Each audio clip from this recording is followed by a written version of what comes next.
you back in the fight.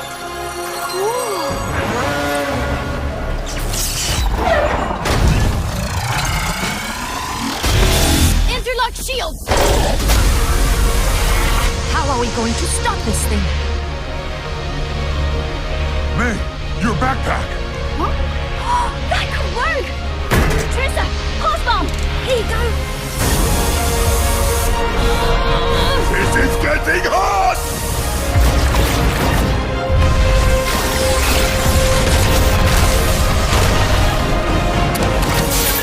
Ready! Go on! Right!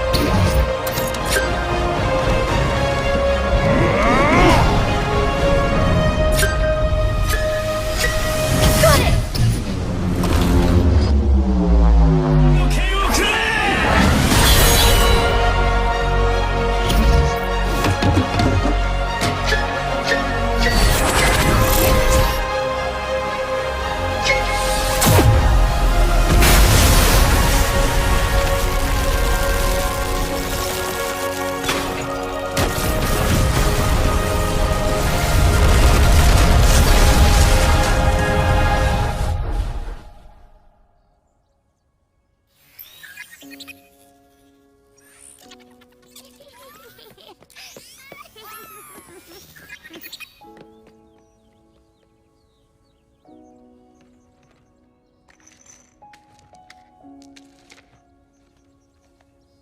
Victory is ours, my friends! Hi, Lena. Brigitte?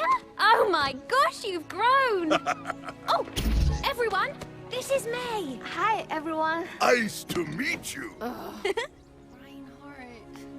Good to have you on board. Thank you. Monsieur, does this mean Overwatch is back?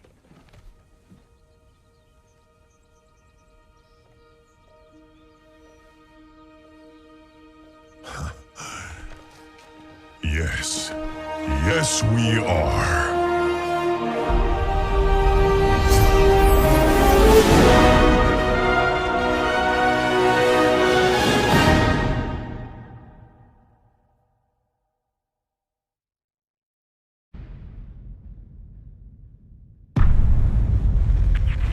We're being overrun! Null sector is everywhere! I'll hold them as long as I can. What are you doing here? It's happening again. Paris was just the beginning. This is a global invasion. So, how's Overwatch enjoying our city? It's beautiful! Except for all the killer robots! Look up there! That's the command ship! Then we know what we have to do. Oh, yeah! You're with me. We're getting aboard that ship. I knew you would return one day. It has been too long, Master. I can't do this. You've made your choice. Nobody will stop us. Trouble is cropping up all over the world. It's not just Null Sector. A lot of lives are riding on what we do next. We'll have to fight. One city at a time. Let's get them, Brigitte! I've got you, Papa. Watching your back. Now that's teamwork.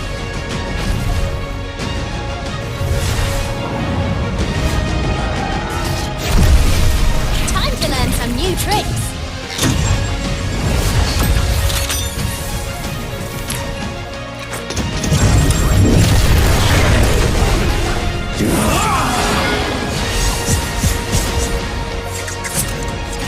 Hey, chill out. Hammer strike! Do not worry, I will push it. Okay, other direction. I am good at pushing things.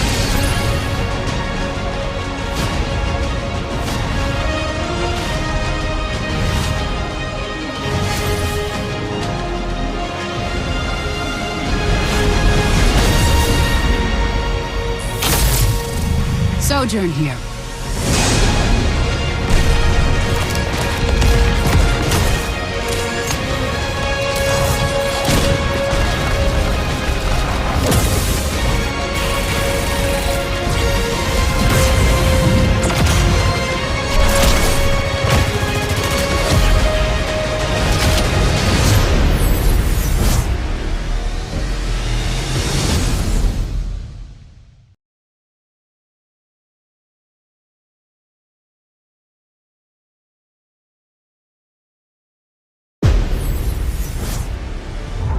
Welcome everybody to BlizzCon. We know that you all want to hear more about Overwatch 2. Allow us to invite you behind the scenes to explain more of what we're doing and why. Everybody, please hit record. Fingers crossed. We lost Scott. It's off to a good start. This is going great. We've been assembling one of the best teams that I have ever worked with. I'm nervous. And I'm so proud of the progress that we have made together. We really liked the stylized drop down. Imagine that it's coming forward, boom, boom, this starts to spin. The scale and the scope of this game have meant that we've needed to grow substantially. We have to... Sorry. Let me start. Overall, I think we've done incredibly well as a team moving to work from home. Oh, shadow play. There have definitely been challenges, but the team is really putting everything we've got behind this game. To me, it's the next big step in the Overwatch universe. New heroes, game modes, major story beats. With competitive and PvE, I see Overwatch 2 as the Overwatch for all of my friends. You know, we're always inspired by what story and franchise development does with the animated shorts. We really wanted to bring that cinematic experience into the game. You can invest in your heroes and grow them over time. I'm super geeked out about Overwatch 2. I can't wait for people to play this game. It just gets better and better.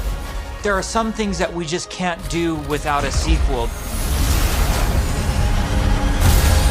So thank you so much for your patience so far, and I hope you enjoy this behind-the-scenes look at Overwatch 2.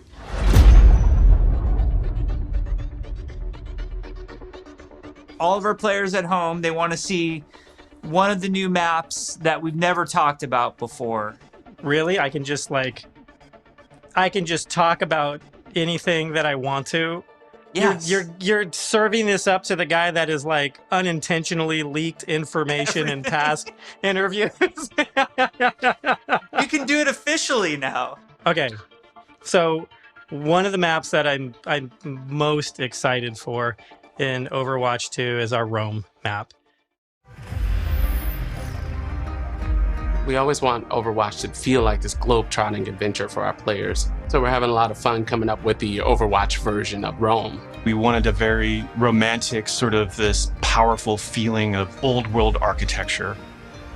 One of the most exciting things for me is the early building of these maps, where we get to sit down together with key people from the environment team, level designers, effects groups. We'll spend some time talking about moments in the game that we really want to see, like the Colosseum or a grand view of the hills of Rome in the backdrop. And then we'll go back and do a paint over, or we'll do a concept painting of certain things based on that.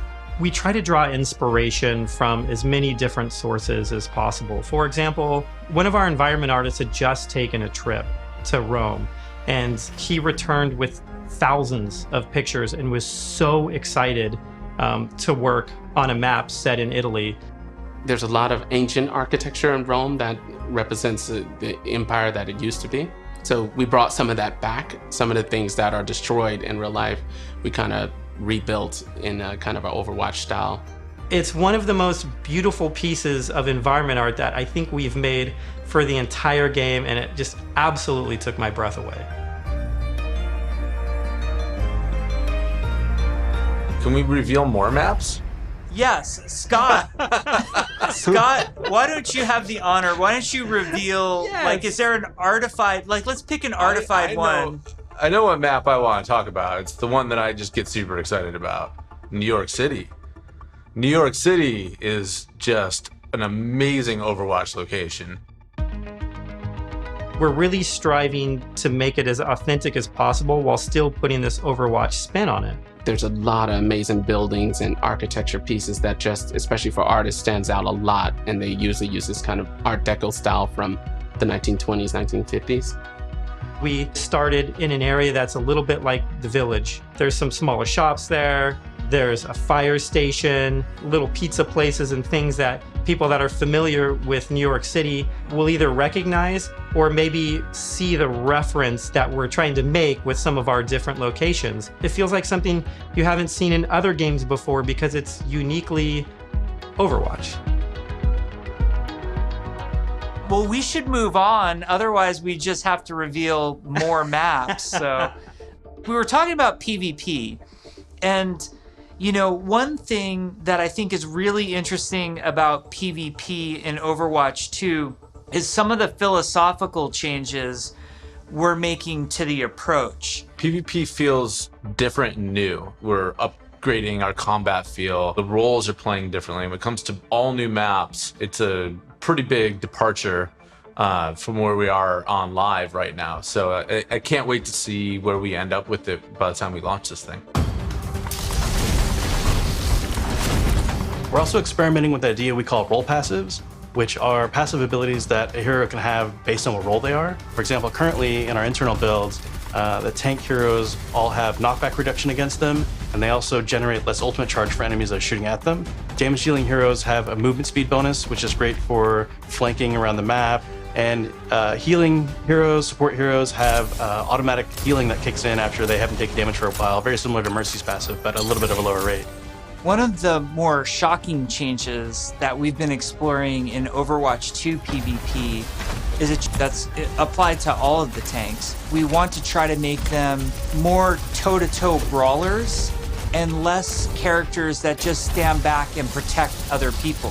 So for example, for Reinhardt, we've given him 2 charges of Fire Strike, so he can throw Fire Strikes a lot more aggressively and more often. Also his charge, he's able to cancel it now, and you can steer it more aggressively, so you can, you know, not quite turn a corner, but you can definitely more accurately pin targets. And because you can cancel it, it allows you to use it much more aggressively and, you know, really go after those key targets without feeling like you're going to sacrifice, you know, all of your positioning, everything to get there. He's almost more terrifying now with his, be able to unleash his full arsenal more often than kind of just being the guy with a shield. The changes to Reinhardt that we're trying, and they might not shift, that's just the reality, but the changes that we're trying right now are to try to embrace more of that instinct that players have when they want to play a big burly character that looks aggressive and feels like it should be aggressive.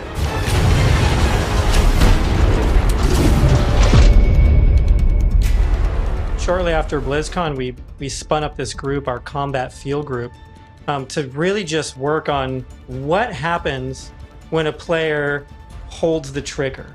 We're putting a ton of effort into looking at all of our characters and trying to give them even a more visceral weapon feel. From sound to VFX to animation to the design of these units, all new sounds for a lot of our weapons in the game, and a whole new sound system that's driving it. And we didn't just level up a unit, we leveled up the rest of the game.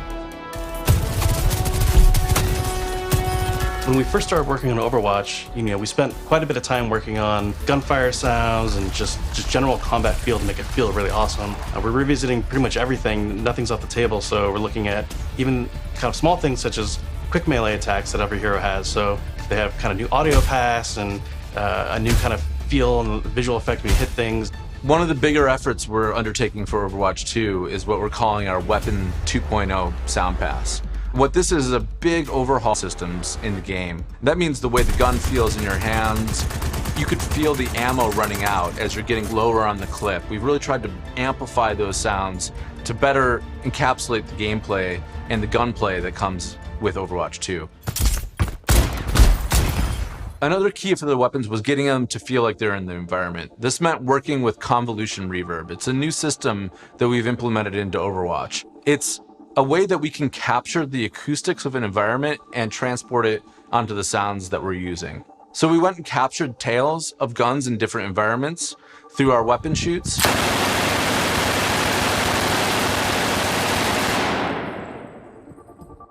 Wow.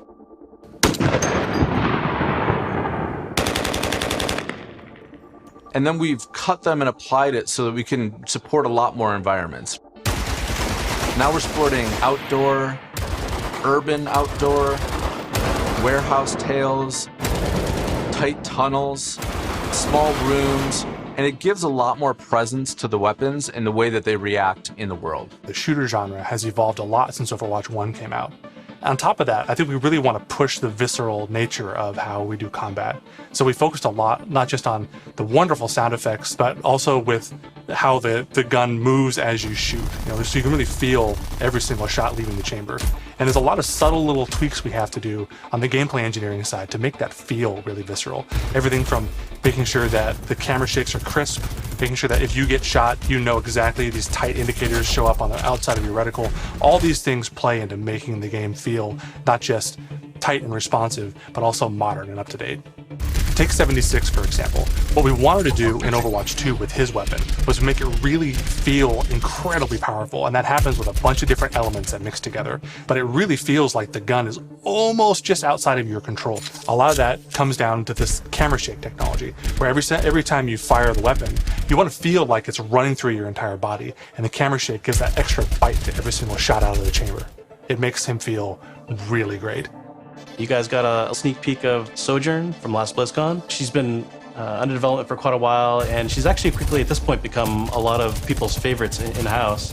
When we look back at Overwatch when it was originally created, there was a lot of heroes that were made from a gameplay standpoint kind of surrounding a weapon type. For example, Pharah was based on a rocket launcher hero. Widowmaker is clearly like kind of the sniper. We thought there was a weapon that was kind of missing that would be a lot of fun to play with, and that's a railgun.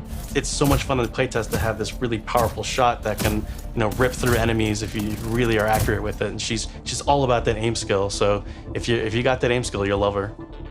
We're still exploring new game modes, and we're also reevaluating older game modes that people are more critical of. We're of the mindset maybe 2CP doesn't exist in Overwatch 2, and maybe there's a new cool game mode that replaces it. We really want Overwatch 2 to feel like the next evolution, a true sequel to the first game, not an add-on. It's not a small part. It's not an extension of the original game. This is an evolution and a replacement to the original game, and I think it's exciting. Hero missions are probably one of the things that's the hardest to wrap your head around if you've never played one of them. The goal around hero missions is for these to be this co-op PvE experience. I personally only play competitive mode. I'm all about that competition. And I have friends that they don't want to do that at all. So I'm really looking forward to a game that I can play hours and hours with my friends who aren't in competitive, and it's also something that I'm interested in. Hero missions are the content that people are playing as they are leveling up their heroes. And so for a system like this to really sing, you need a lot of missions. We don't want players to feel like they're just in this grind to get to the top. And there's a lot of really, really good back-end technology that we're exploring so that the heroes are constantly bringing their personality and some light story to these hero missions as well. The goal is to make as many as possible, hundreds of hero missions. We've explored a lot of different ways of getting to that much content. So have different sets of enemy units that people will be fighting against, and there's different hero mission types. At the same time, hero missions can take place in all of the multiplayer maps that we've done, and we're also adding new spaces onto some of these maps. It's a huge challenge for the art team. We take maps that a lot of people love and recognize, and we have to add a lot more art and level design to it. In this one hero mission playtest, we came up to an area in King's Row that usually has a gate on it. Suddenly that gate opened and I saw a new area of King's Row that I had never seen before. You may be playing a payload game type, and the payload may decide to take this new route instead of going the usual route. That was really, really cool. It was like this eye-opening special moment. Lan, our lead tech artist on the environment side, very early on her own free time, made a prototype of a sandstorm on the Temple of Anubis map. And at the time, we didn't know what we wanted to do with that, but it looked awesome. We looked at it and went, oh my God, we absolutely have to do this. So we put some new technology in place that allows us to do this dynamically. You start the mission off, clear day. Midway through the mission, suddenly this sandstorm or heavy weather would show up. It made the world just feel so much more alive.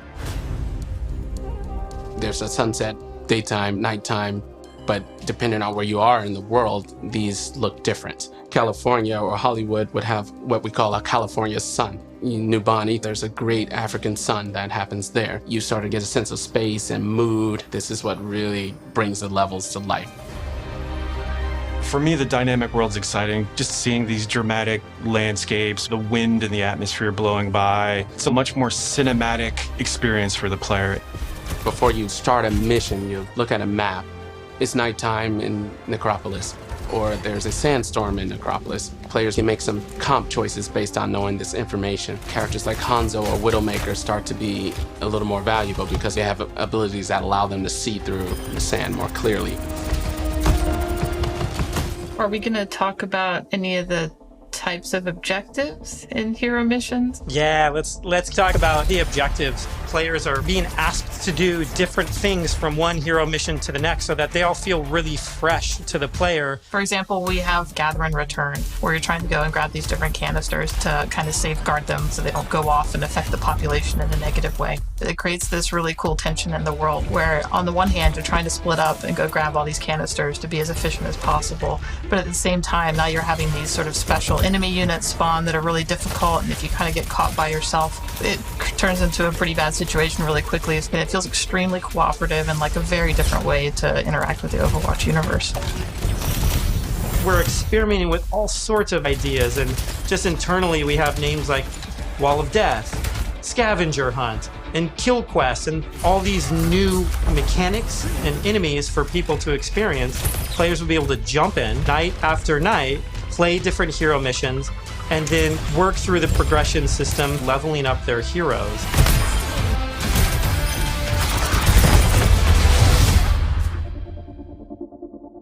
At BlizzCon in 2019, we started to talk about progression, and we showed the very early version of our talent system, which I think was really cool. We had that one talent where Meg became the rolling snowball, which was a big hit. We've really blown that system out. I'm real excited about talents. You can play the same hero in so many different ways. Now with the skill tree, you can have fun every night doing different things and kind of experimenting. Yeah, the talent system is really deep and rich, and every single hero has different trees. You might open up 76's tree, and as you're leveling and picking new talents, you're starting to feel your hero change.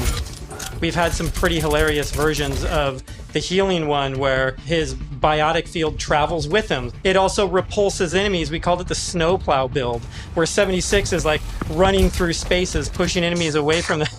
Designing these is super fun because it's we get to break all the rules that we've sort of established for ourselves, and we get to really take the gloves off and do crazy things like Junkrat can dual-wield grenade launchers, and we've had Mercy be able to area effect res their whole team at once at super long range through walls. It's been a ton of fun, kind of like mad scientists making all this stuff. You're all used to using these kind of kinetic weapons like Soldier 76's rifle or fire attack like what Reinhardt's Flame Strike does. As soon as you start to mutate these things with talents, all of a sudden maybe you're doing freeze damage or electrical damage. But it gives the animators a bunch of crazy opportunities. The animations are going to change to show them freezing and shattering.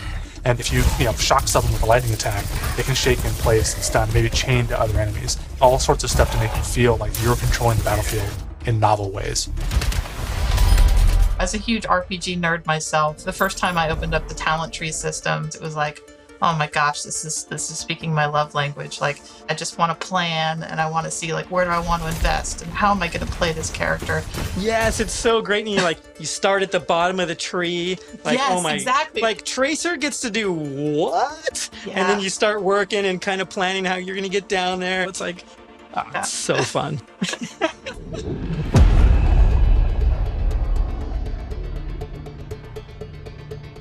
When we look back at BlizzCon 2019 and we talk about some of the criticisms that we had, one of them as a development team that we felt was that the combat was just not engaging enough.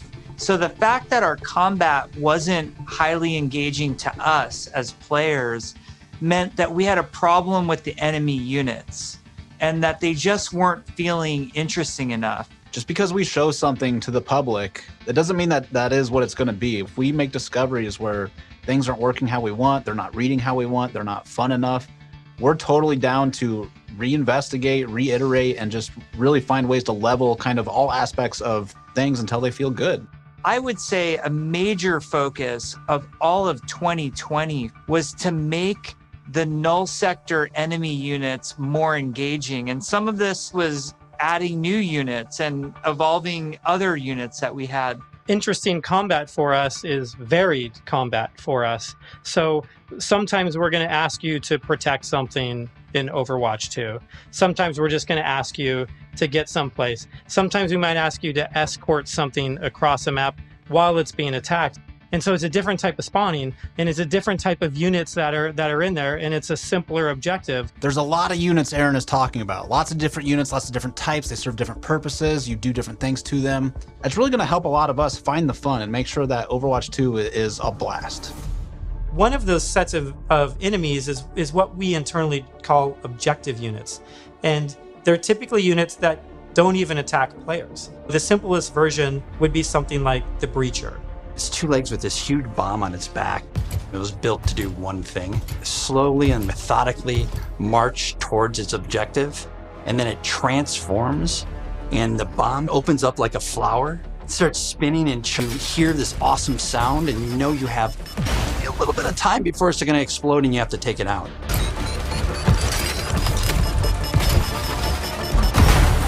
We have units like the slicers, which you guys have seen before. They're little, we call them the chickens. Like little chickens sometimes. They run really fast. You know, we have a guy we're experimenting with right now who flies and drops these bombs that create these kind of ever-expanding smoke fields that you have to escape from because they're super deadly. So you really get to use your mobility options to kind of escape that.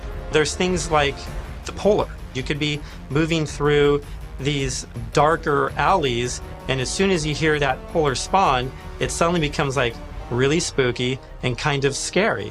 This very tall, elegant-looking character that's blindfolded, 3 orbs that circle around her as her eyes, and we basically spun those orbs around her head as a big tell, launched them at the player, and then it activates this tractor beam, and it's bringing you in, and then you get this awesome like anticipation of the hair opening up so you know what's about to happen. One thing we've just recently been experimenting with is this idea of elite units. We didn't want the elite units to feel like they're just, oh, this guy's got double health and double damage. We want to make sure the elite units feel like they have different behaviors and have different attacks. So for example, an Omnic Grunt, normally he fires his gun, he dies pretty simply. If you fight elite grunts, his weapon fires in a burst fire pattern. It's very deadly if you're close. And if you manage to take them out, they don't just die right away. They instead can crawl on the ground towards you, and you try to back away because if they get to you, they can explode. Artillery at BlizzCon, we're all just staring at this, and we're like, what are we going to do to level this up? One of the things we really felt wasn't coming through was the damage states. We intend for players to shoot these guns off, but currently it's not reading as something that can happen in the game easily. We changed the design, we changed the animation, and we go back and forth and just continually iterate. We decided, hey, you know what? We're gonna just delete half of these damage states, so now it's super readable. From an animation standpoint, we decided on the spinning barrel version. Just did this really nice kickback. The tip of the barrel opens up when it's about to fire and shifts into place, and boom! It's really amazing to be fighting an artillery unit, and you can see the guns on the side, and as you're shooting the guns, they're actually visibly taking damage, and then you can blow them off, and it reacts and kind of stumbles to the side, and really makes you feel like you're there, and it's super fun. In a lot of the stuff we've showed so far, you're fighting null sector. These are evil killing machines intent on marching you down. The way you're going to stop them is by shooting them, and we want to make sure that feels responsive and visceral. Really making sure that when they take a hit, it feels like their whole body has been punched, almost like hit by a truck. That's what really sells this fantasy that you're playing these superheroes. One of the cool pieces of technology that we created was what we call chain hit reactions. Oftentimes you'll find null sector bunched up, marching maybe a half a dozen units abreast. You expect if you shoot one, they're gonna knock into their buddies. So we make that happen. Turns out it's really fun too.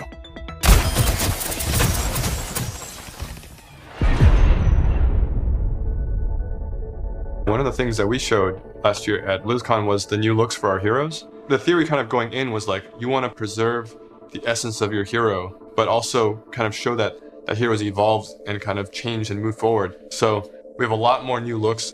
So I'm excited to see how players and fans react to all of the ones that we've done so far. Maybe we'll share some of those new looks today, which would be cool. We're going to reveal McCree's new look for Overwatch 2 as well as Pharah. And we're really excited to show off some of our first villains with Reaper and Widowmaker.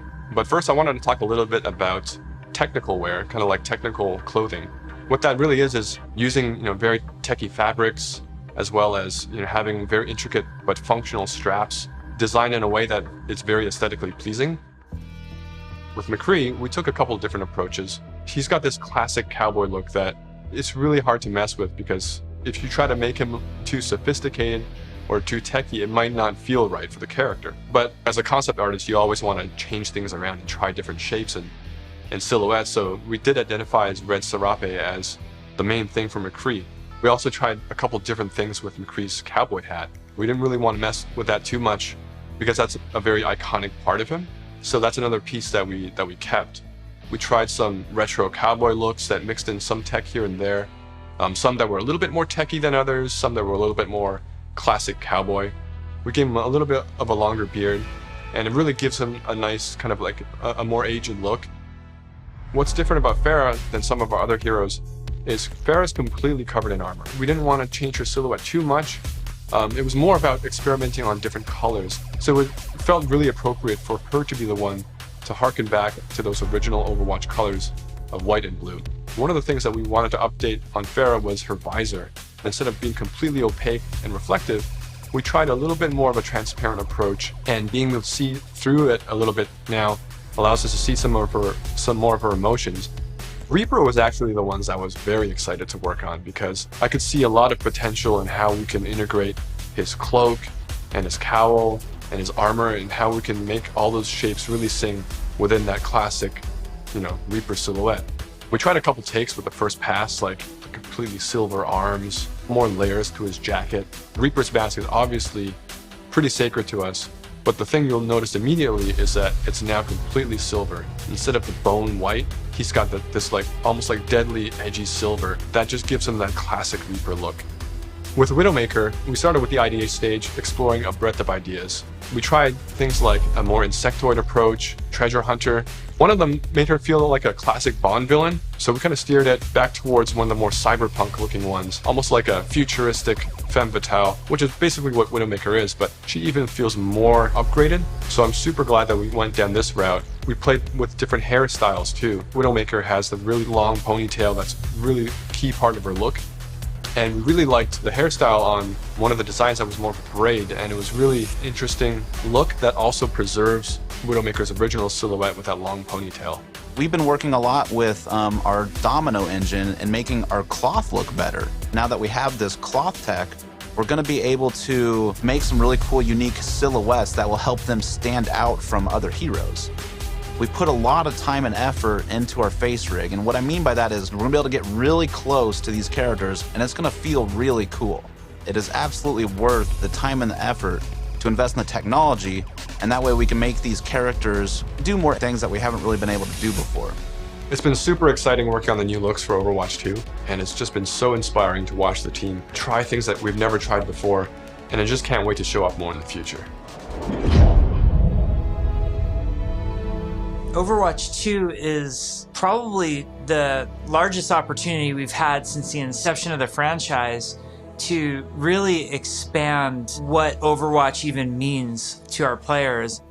In 0 Hour, we saw that some of the heroes got back together, but we're also seeing that there seems to be a second huge Omnic uprising.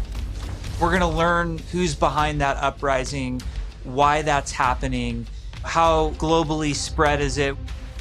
The story and franchise development group, they were really the torchbearers of what the big story is that we were going to tell for this game. We have a lot of interaction with them. They're working on in-game cinematic intros and outros for every one of our story missions. It's been really great to see this collaboration grow and develop. The story is just a little more integrated into our missions than it ever really has been before. All the available heroes get dialogue for a given mission. We have NPCs. We have multiple hero choices. We have all sorts of events that are happening that are driving players to interact with each other or parts of the environment or other characters.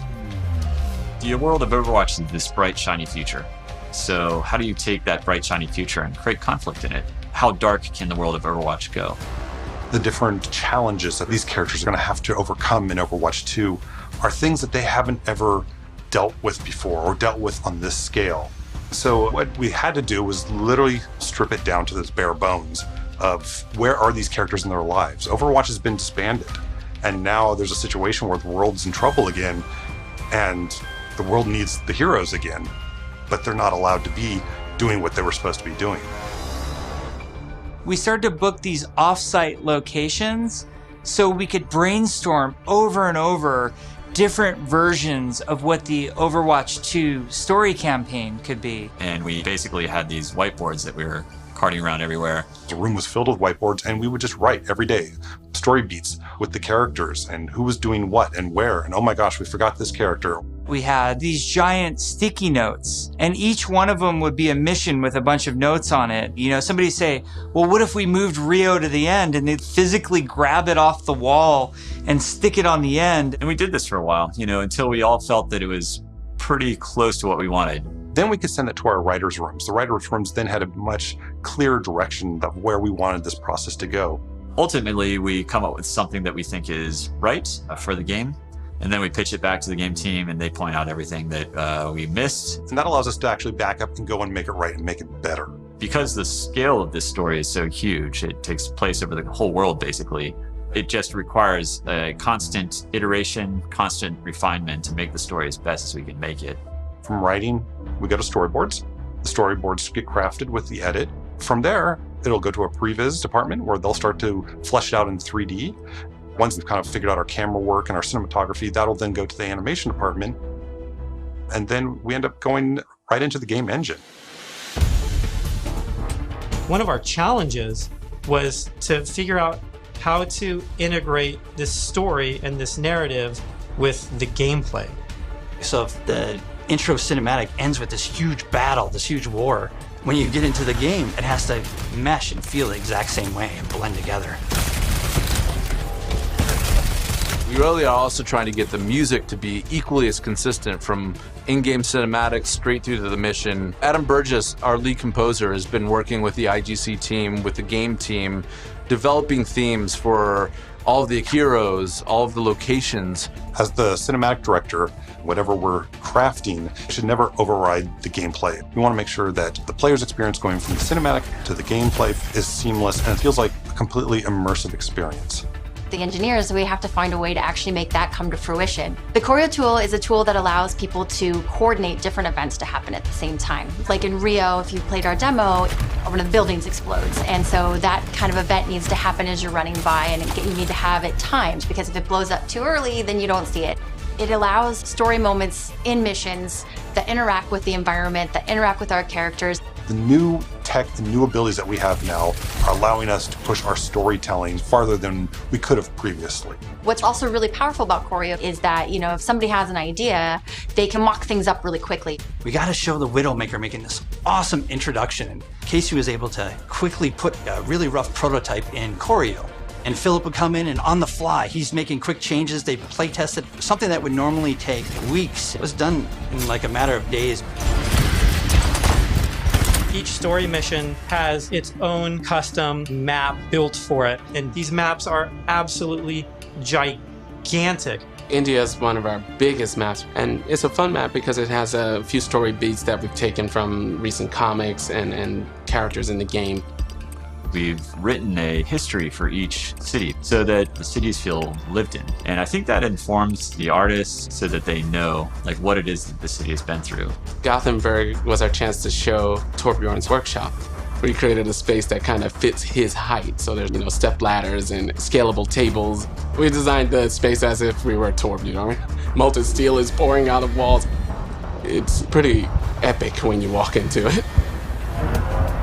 Toronto is under siege by NULL sector when the players arrive here. There's a dynamic snowstorm.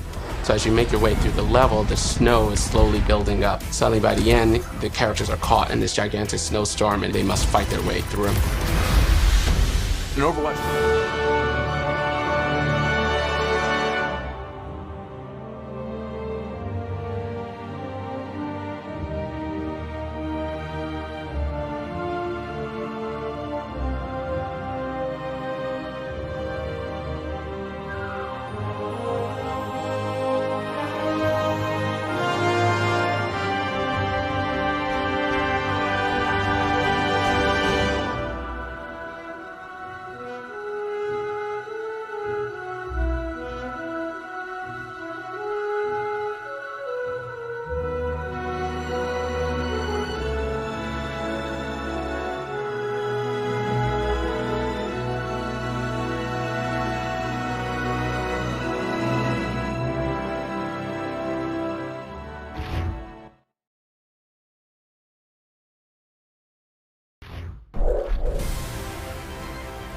Hello everybody and welcome to the Overwatch 2 Developer PvP live stream. I'm your host, Matt Mr. X, and throughout the stream I'll be joined by some awesome content creators and developers from the Overwatch team as we learn more about Overwatch 2's PvP by watching some of these awesome maps in action played live.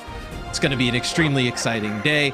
As Aaron mentioned during the developer update, everything you see today is work in progress, but being able to see some of this stuff day in and day out, it's truly awesome. Really excited for what the Overwatch team has to show for you guys today. So let's bring on some of my guests throughout the day. I'll be joined by the members of the Overwatch dev team. It's Associate Art Director Dion Rogers, Lead Hero Designer Geoff Goodman, and Game Director Aaron Keller. How you guys feeling today? So much for having us. Yeah, no, it's going to be exciting. We've learned so much about the PvE aspect of Overwatch 2. We've learned some stuff about, PvP, with push, role passives, new heroes. You saw Sojourn at BlizzCon Line. What else has gone into the development process for Overwatch 2's PvP? You're right. We've talked a lot about the story side of Overwatch 2 and the cooperative PvE experience that we've been working on. But the Overwatch team has also been hard at work on the PvP side of the game. We're making new features, new heroes, new maps, some of which we'll be playing today. And we've also been looking at the way PvP is played. It's changed over time on the live game. And we'll talk about a lot of the changes that we want to be making and that we're currently making to PvP, but there's one in particular that I want to highlight right now because it's substantial, and I think it has a big impact on the way the entire team approaches PvP on Overwatch 2. And it's also something that we're all really excited about. Overwatch has always been played with 2 teams of 6 players. Overwatch 2 will be played with 2 teams of 5 players, consisting of 2 support, 2 DPS, and 1 tank. Right. My next question was gonna be is role queue still a thing? So we still have a breakdown across the board. It's not completely open. So 1 tank, 2 DPS, 2 supports. What led you guys down the road to make this change? There are a lot of reasons for why we wanted to make this change. As I said earlier, Overwatch has changed over time. We've gone from having no hero limits at all in the game before launch. You could pick 6 Winstons if you wanted to for your team composition, to having a hero limit. We ended up introducing a role lock over the course of the game, and we feel like this is the next step in the way that Overwatch ought to be played. If you think about it, there is a lot going on in an Overwatch map. It is incredibly fast-paced, and we have always tried to make our combat easy to read and very understandable. And even with all of the work that we put into that, sometimes it's just hard to track what 11 other players are doing on the battlefield. Removing 2 of those simplifies everything, and it allows players to understand everything that's happening around them and to be able to make better choices because of it. This change obviously has a really big impact on tanks. And we will get into some of the changes that we're making to tanks and to some of the other roles in a bit. But tanks can be problematic. They're a DPS hero is simple. They're shooting. But a tank has abilities that can be noisy, or when stacked with other tanks can cause problems for other teams to try to overcome and counter. Like, and a great example of that is 2 main tanks on the field. Sometimes that can be very oppressive to another team. I think with five players out there is a greater chance of certain people being able to carry. Whether that's the tank on the team or some of the DPS, there's just one less player on the other team that you need to take care of, and each player now has the opportunity to have a larger individual impact on their own team. And we've tried a lot of different versions of this. Internally, we've tried 4v4 format. We've tried 3 DPS, 2 support, 1 tank format. We even early on in Overwatch development, we tried a 7v7 format of the game. And we always had some problems with them. And this is the sort of thing that our lead hero designer, Geoff Goodman, has really run with. And I think he probably has a little more he can say about it. Yeah, you forgot about the 4 DPS, 1 tank, 1 healer we ran one time. That was literally one playtest. Was one playtest, and we swore we would never do it again. Almost cut out in the middle of that. Never to be spoken about again. Yeah, Geoff. I assume that obviously changes to the tank role, but I assume there will be kind of like holistic changes overall, right? I think just changing the tanks, you probably need to rework some of the other stuff that goes on. Oh yeah, I mean, this is a kind of change. So that impacts like the huge part of the game, obviously, and that's the thing about sort of hero design and hero balance is like it's sort of easy in some sense. Honestly, it's easy, but it's certainly easier to make sort of a single hero change, and maybe even like a hero rework like we've done in the past. But to change something so fundamental as there's only 1 tank allowed, really kind of cascades into a lot of different questions and problems that demand answers. So, I mean, the obvious thing that comes up in people's mind probably immediately when we say this is, how does Roadhog work in a world where you could pick Reinhardt instead? Like, how is that as an equivalent pick? So that's sort of our first question when we first were doing it too. Like, we liked this 5v5 thing. It was super fun when we playtested it. That has a lot of promise. But, okay, we have to solve a lot of problems if we go this way. So that's sort of why it sort of has led to this larger set of changes, and there's a lot of other changes we'll talk about as well, but it definitely cascades. For example, healing, you can kind of focus on 1 tank now, and the tanks are even beefier than they are on live, the individual tanks, because this is one of them.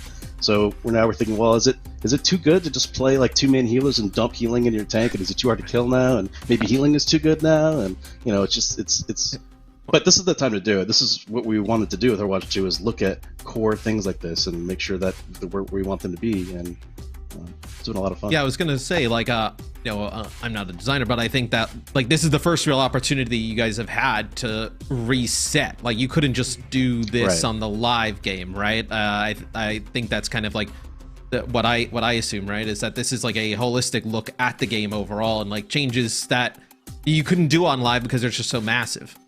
Exactly, and like I said, there's other changes that go along with this as well, that are also equally impactful. So it's sort of like we just like shook the ground underneath the game like really heavily, and like all the pieces are kind of in disarray a little bit. So some of the heroes won't even be playable really by our playtesters here, because they're either heroes we're already kind of looking at heavily, or we plan on looking at heavily, so it's kind of not worth showing them in this context, or ones that we haven't addressed yet, things like that. So that just sort of gives you context of like how big this kind of change is.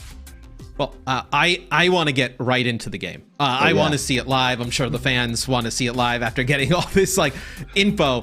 The first map we're going to be showing you guys today is New York City. Dion, what kind of map is this? New York is a hybrid map, so a brand new hybrid map for Overwatch 2, and there's a fun new payload for players to battle over. The world building team had a great time just creating this Overwatch depiction of New York. There's tons of neat details and fun Easter eggs for the players to find, so I think it should be fun to take a look at this. Yeah, no, when you guys showed this at BlizzCon Line, I was so excited. Obviously from New York myself, would love to see the Midtown Tunnel go over some of the adjustments that you guys have made to it here in Overwatch 2. Just a beautiful map. I have to imagine this is one of the locales that you guys have been dying to do for a while. We've been wanting to. There's a lot of people on the team from New York who have spent some part of their life there, so it's always been on the list, and Overwatch 2 felt like the right time to do it. And no short of Easter eggs, I would say. No, on some of these maps so far. Get some love at the beginning, but this will be our first real look at 5v5. I've had the opportunity to kind of watch some games as they've kind of tested it out. It still keeps that Overwatch fast-paced feel, but it doesn't have the clumped up chaos that you sometimes see of live. I think it kind of speaks to really what you were pointing to, Geoff, is that when you have that one less tank in the equation, you can actually make the tanks more aggressive and more offensive. But it's also just kind of easier for the viewer and just people at home to track. Yeah, absolutely. And you'll see probably a lot of play here. One of the biggest things you'll notice, because there's less protection coming from tank players just to directly block bullets for their team, typically we'll find a lot more play around the map corners, map angles, people going for cheeky flanks and stuff. Yeah, Dion loves this. Yeah, they get to use the environment a lot more. It's a bit more tactical. Yeah. Exactly. Which is great. So it kind of, that was one of the first things that came out of our original playtesting, and we were just like, this is a really good direction. I mean, like I mentioned, there's as a designer, you sort of have to look past the immediate problems in front of you and okay, we could fix those. I think we can address some of the tank imbalances and healing issues and all kinds of other stuff. But at the heart of this is really cool, and so that's really what we've been focusing on and working through these problems. I think something that's really interesting about that too is the gameplay is more fluid than it was before. A lot of times in Overwatch you get these really hard battle lines that get drawn between the two teams, and there's just less damage incoming, and so you're able to kind of move around a little bit more, and you'll see it here a lot of times. The chokes aren't as hard of a space to get through. There's still a choke in the map and you still have to work at it, but there can be a lot more pushing through and pulling back on the choke, and it's something that I'm personally really excited about. Yeah, I was going to say, how has the 5v5 move affected map design? I feel like it kind of has to have a huge impact on what you guys are able to do, create different, speaking about players being able to take more control of the game, right? Creating more flanking routes, more opportunity for the Ashe to go to the side, get a pick, and open things up for a team.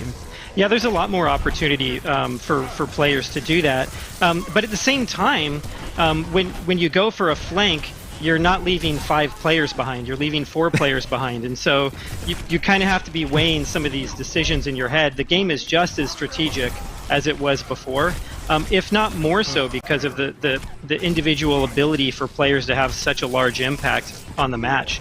I think for map design, we've always been really careful to make spaces that feel good just for one hero.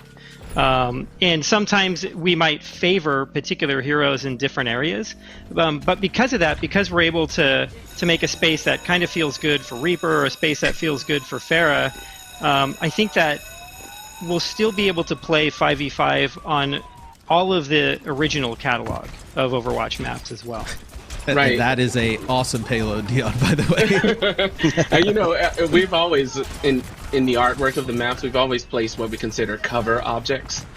It just feels now with the 5v5, players will take advantage of that more. Even the previous maps, we planned cover objects to help protect players. Now with 5v5, they're even more effective, these artistic choices.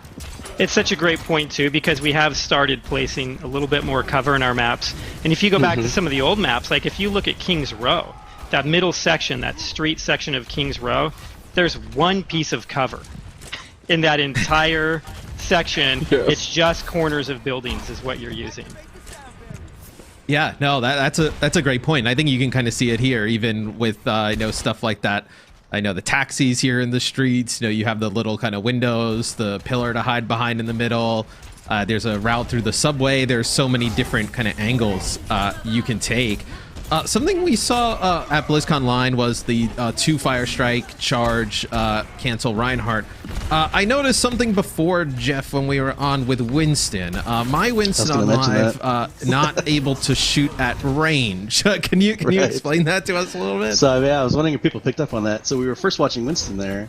This is an example of some of the tank changes we're talking about in regards to 5v5, but also a larger change we're talking about making tanks a lot more aggressive, be able to be a little more hybridy on the damage side and less just raw protection. So on Winston's side, he's ulting right now, unfortunately. You can't see it, but he can't do it while he's ulting. But his alternate fire there, which he's doing right now, there it is. You can charge up like a condensed blast of lightning from his gun and fire it off as a single sort of like blast attack at longer range.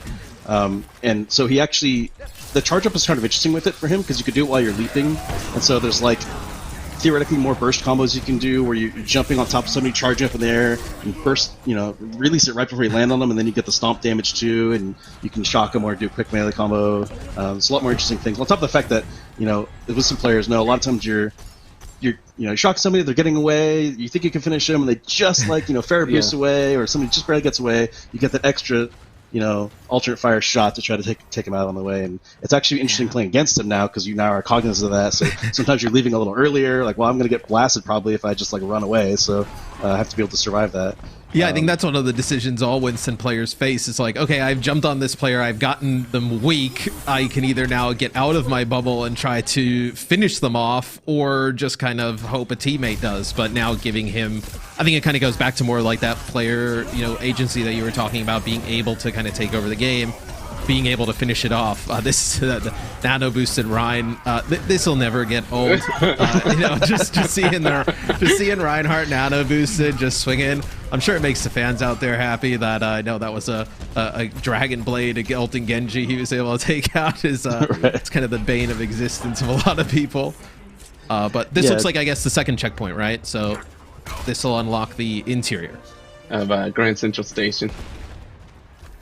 Oh, this is awesome. So it goes in. So the payload kind of goes in station and kind of curves around, I guess. Mm-hmm. And you can see the payload is driven by an Omnic, who is a little Easter egg to our production director on the team, our executive producer. So he got a name. Yes, Chaco. He's gonna be a fan favorite. Oh, he's even got it on the back. I didn't realize. I thought it was like an unofficial name. Like, oh yeah, Chaco. No, he's got the suit. Our executive producer, so he's helped us out a lot, and it was only fitting. He has he's lived in New York as well, so he helped out a lot on this map. So, and we have countless debates about the right type of pizza with him as well. Yes, right. Well, yeah, I mean, New York style pizza is the dominant pizza. I believe it's the water, but that is probably for a different stream. Yeah, you really want to get into this? My thoughts on the water in New York creating the better pizza dough. You also notice, at least I noticed, the new sounds, especially when Ash shoots. That is something that it was discussed at BlizzCon Line, but I think it's different to kind of see it in action and also to see all of the other players at the same time with those audio changes. It just makes the game feel even more realistic. Yeah, the sounds can get really punchy, and it just feels good to hold the trigger down with these different heroes. But you also get more information from it. So we've spent a lot of time not just developing what these sounds are, but how they play in different environments. So we've kind of upgraded the entire sound system across the game. So let's say when that Ash is in a side room firing from that room, you really kind of understand where they're at and what type of environment that they're in better than you did before, and then you can kind of take that information and make different decisions or additional decisions because of it. All right, so we got a map complete from the offense here. Not bad. Not bad in their first go. The players are so competitive. I have to say this to the stream, that we're like, yeah, this is fun, like everybody have a great time, and then everyone's like, put your SR in the chat, we're gonna make balance teams, like who's playing what. It's just, I feel like it's just the nature of Overwatch, right? Like it always starts off, yeah, let's play for fun, and then you know you lose a game, you're like, all right, like everybody pick it up, like let's change things. It's like that meme when you're playing, relaxing your chair, and then you lose, and you lean forward, get a little more, get the game-winning posture. It's those nights of ranked where you lose like 2, and you're like, you win 1, and then you're like, all right, play to lose, and then you lose a few more, and then the next thing you know, you wake up, you're like, well, why'd I do that? Like 500 SR down the drain. That's so this will be an opportunity to see, like, Roadhog has a solo tank coming in for the offensive side here. I feel like he's just going to be, even on live, right? He just takes up so much space, Geoff. Like, and he takes up space not with a shield, but like just his body. As I say that, we have a Zarya swap. But talk to me a little bit about like the thoughts on how like the Roadhogs of the world, Divas, even Zarya. I know there's some interesting stuff with Zarya as a solo tank. Yeah, so like I said before, a lot of this is still work in progress. We're still sort of addressing hero by hero. But like, because once we started going to one tank, it was sort of the big question was like, kind of what direction are we pushing tanks now? We're trying to make Roadhog, a lot more static defensively and have, big barriers or something to protect his team, or do we want more the opposite? We're like to take the Reinhardts and the Orissas and Sigmas and actually give them some more aggression and be a little more like Roadhog and Diva. And so we definitely opted for that latter route after playing, because it's like, not only is it just more fun to have that kind of extra speed and aggression, but a lot of what people had a lot of comments on in the past, when the metas get too full of barriers and shields, and honestly even sometimes when there's just the one Orisa blocking you with just the chain shields, and it's just like, people had comments like, I just feel like I'm shooting shields all the time, like we were definitely hearing all that, and you could see some of the balance changes we made in the past in the live game. I've been trying to address this, but once we got into this situation where we're like, this is sort of an opportunity actually here to reduce a lot of these effects, and we still want them to be there and present and be important, and you can still block huge abilities. They still have a decent amount of health, but less than they had before. But then in response to that, you can see Reinhardt here. He can hit the wall right there. You can cancel it, but you can cancel your charge, and you can get two fire strikes.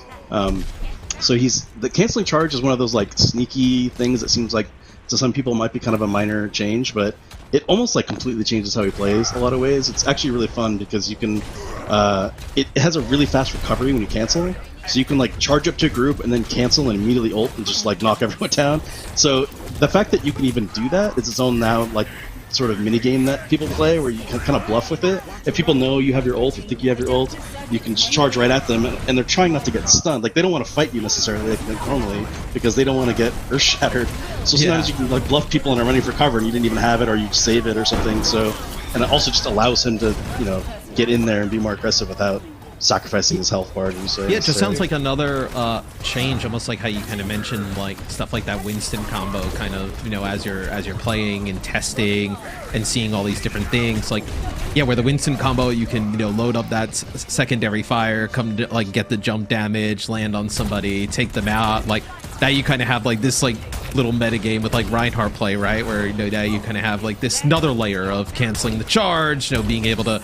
I remember there was one clip, I think, from BlizzCon Online, and just like a trailer where he charges towards the team, cancels, and then shatters them all.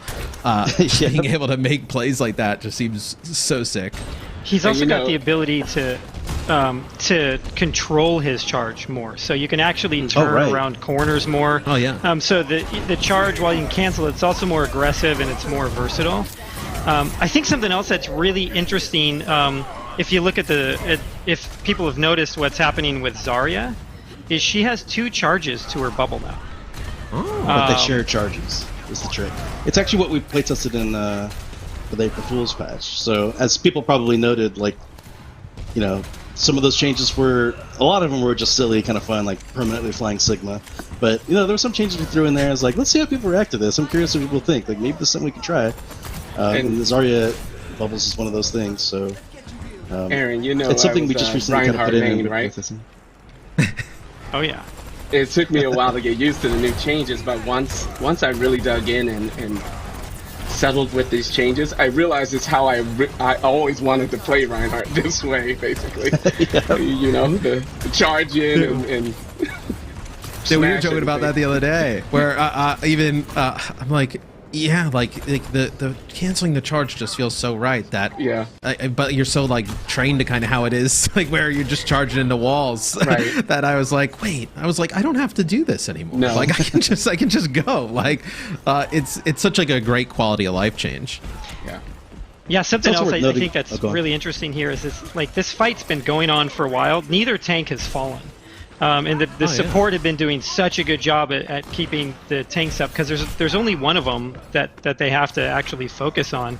And the fights feel really, really good being the tank player now. Like the amount of times you get into this situation where it feels hopeless. You're low on health.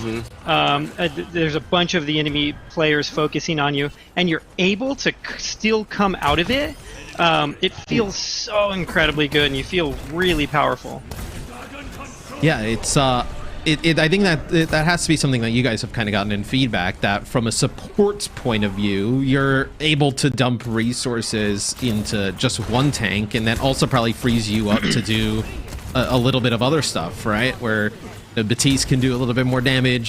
Zen, you can kind of orb the tank and then focus on the damage. That probably has to be way easier in supports now.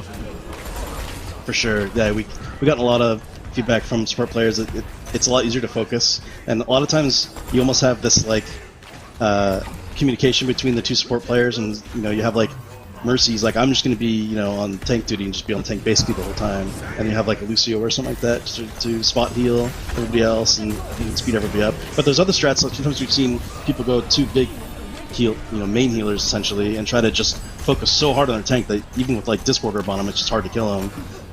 So that's going to be an interesting strat too. So I'm not even sure like what the quote-unquote meta is entirely yet, especially because we're changing things all the time. I guess it's pretty hard for them to settle, but it's been a lot of fun. This Zen UI is new. Oh yeah, it actually looks really cool. This is something obviously that's incredibly new. I think on live, like it's kind of displayed on the right. Yeah, we're generally looking through this.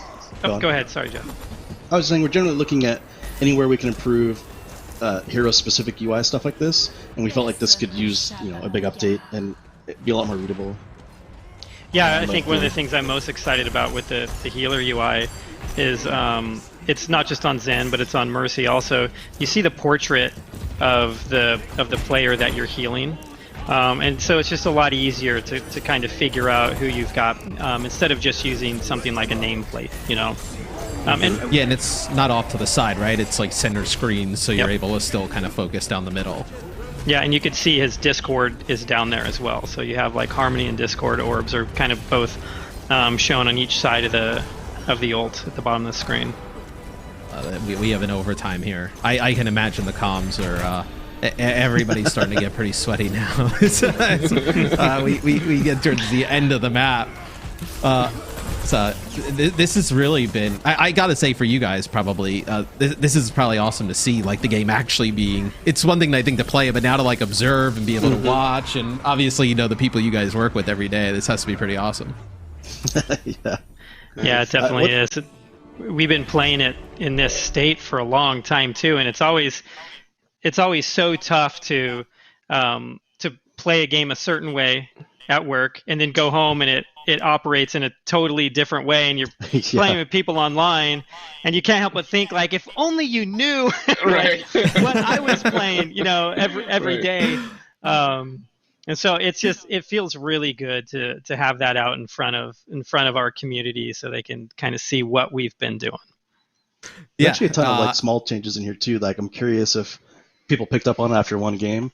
Like one example of a small change that actually we may end up removing, but it's in this build right now, is because we've had it for a while now, but we just had reduced discussion. Maybe we want to pull it again. Is we've actually slowed the movement acceleration rate of everybody in the game just very slightly. And the reason for that was to try to create a little more sort of prediction element to shooting an enemy, as opposed to, like, you can kind of, AD spam a lot of times, or just like turn directions so fast that it was really hard to lead a shot, or sometimes it felt like you're guessing a little bit on which direction they're going to go. So we tried to like just notch it down just a little bit, so you can't really feel it as much in first person, but it's kind of one of those subtle things. But after sitting with her for a while, even just like, I think it was like last week or earlier this week, we started bringing up a thread again, like, do we want to keep this? Actually, this has been around for a while. Is everyone still happy with this? So that's just an example of like the controversial. core. Like among the design team, there's a lot of back and forth on this one. So,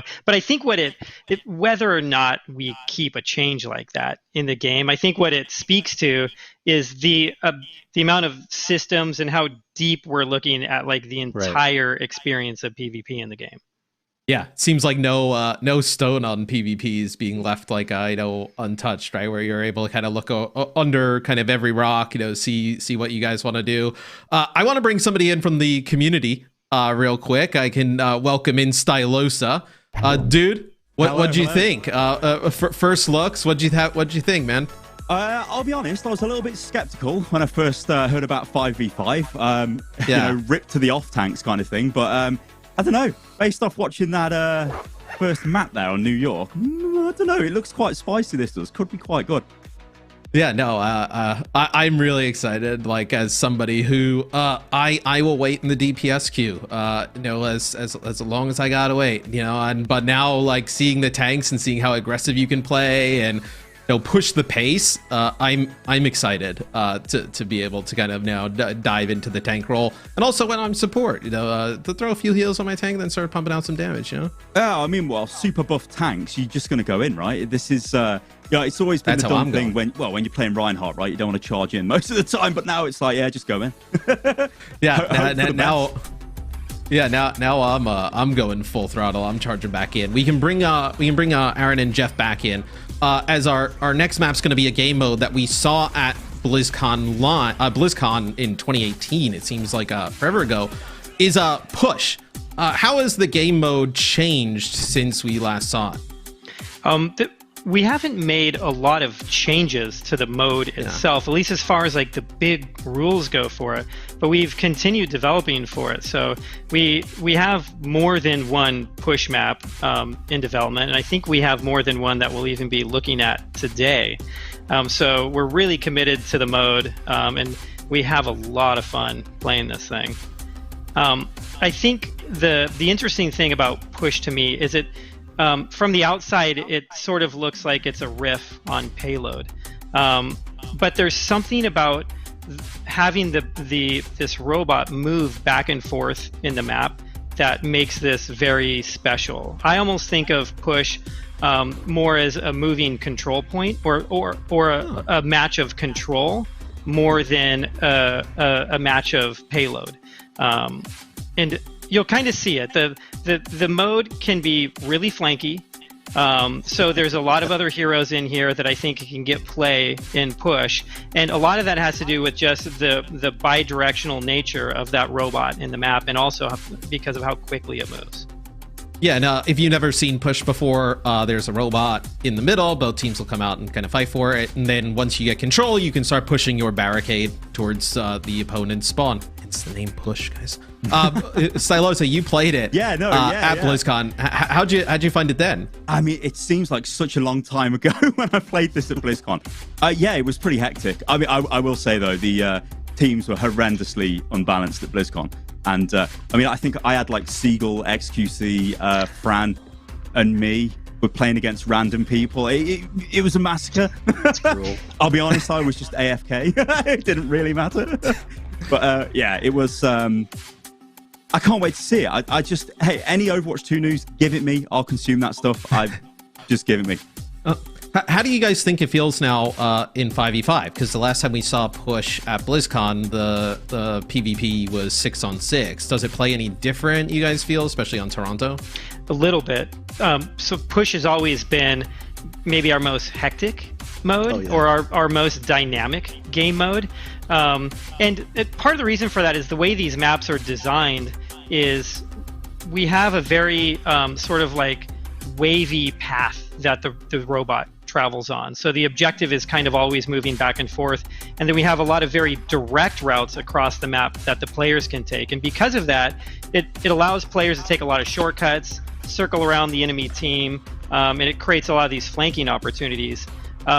With 5 players, there's just one less person you kind of have to kind of keep in your mind's focus and kind of like worrying about where they're going to show up at any time. And so it's settled down a little bit. I still think it has that dynamic nature that we've always loved about Push. It's just a little bit easier to kind of understand. Fast-paced. I think that's kind of the way I would put it. Like you have a lot of the buildings you can go through, different types of routes you can take. I'm excited. Let's jump into map number 2. This will be Toronto. This will be Push. This is the map that we actually saw back at BlizzCon. We all had a chance to play. It was awesome then. I'm excited to see some of the flanking characters. You can kind of get like an overhead view of the map now and see your tracers, your Genjis on this type of map. Reaper is the one to watch for, I think. Has Reaper been tearing it up? Yeah.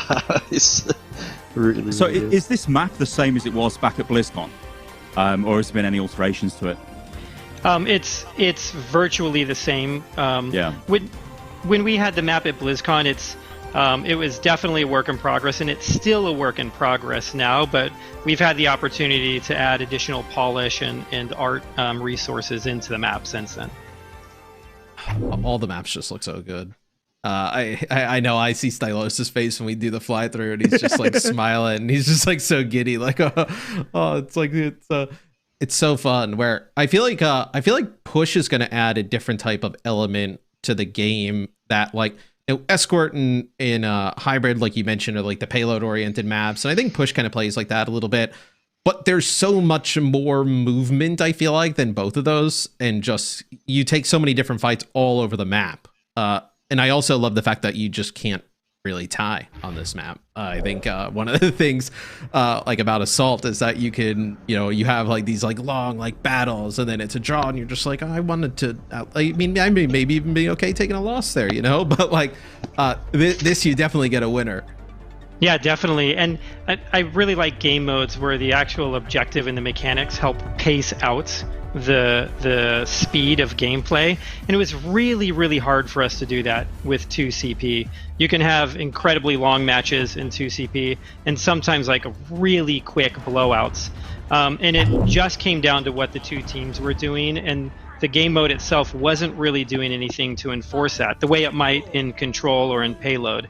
And so with Push, we have more of that, to where the game mode is actually helping to control the length of the match and the pace of the match.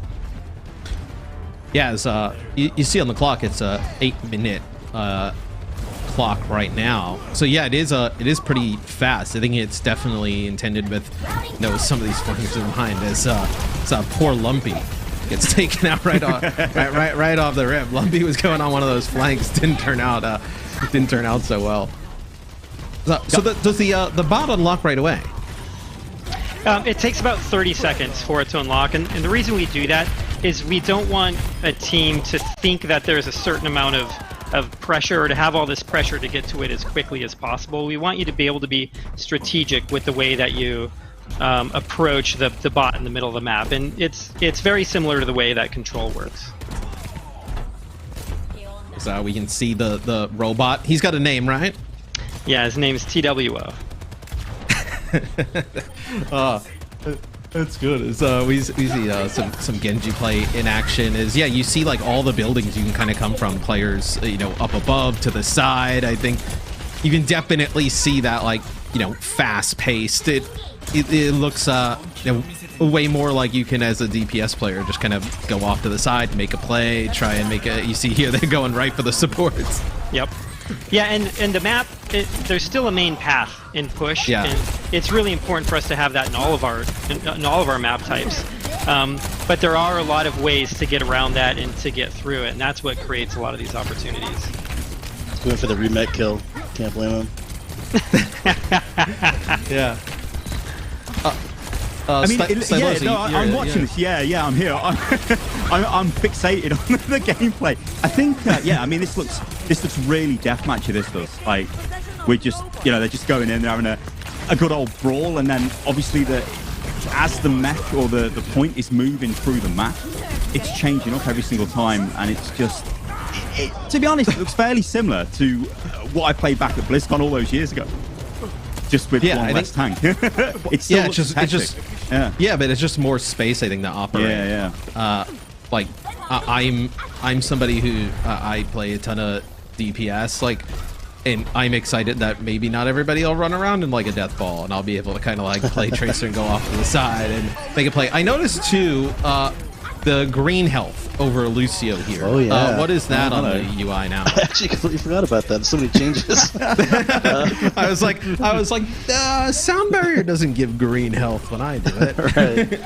So that's something we're changing up. Like everything's work in progress. It's possible to change, although we're pretty happy with it right now. This is a change to what we kind of call overhealth. This is like a larger system, which is, in Overwatch 1 you can have over armor and over shields, depending on who's giving it to you, much like you can have normal health and shields and armor. So, once we started getting into trying to create clarity and make sure the game's very readable in all these senses, like I mentioned with Zenyatta's UI and everything, that came up too, is like, it's possible to get, especially you get into like PvE talents and stuff like that, your health bar can get really colorful really fast. Like, you could have health and then armor and then shields and then over health, armor and shields, and you could literally have 6 segmented colored health, and it was like, I can't even understand what I'm looking at right now. This is like so insane. So we ended up condensing all of the over health concepts into just one concept now, and so it's kind of interesting. Other than Summer's EMP, over shields was more of a thematic thing than anything, because it didn't regen like normal shields, because it's over health doesn't have a regeneration value. So it was kind of nonsense anyway, honestly. So now we kind of have everything condensed into green health, and it's very understandable that you see somebody with green and you can see like, okay, that's not, that's over health, it's either going to drain, or if I shoot through it, it can't be healed and stuff like that. So it kind of helps clarify all that.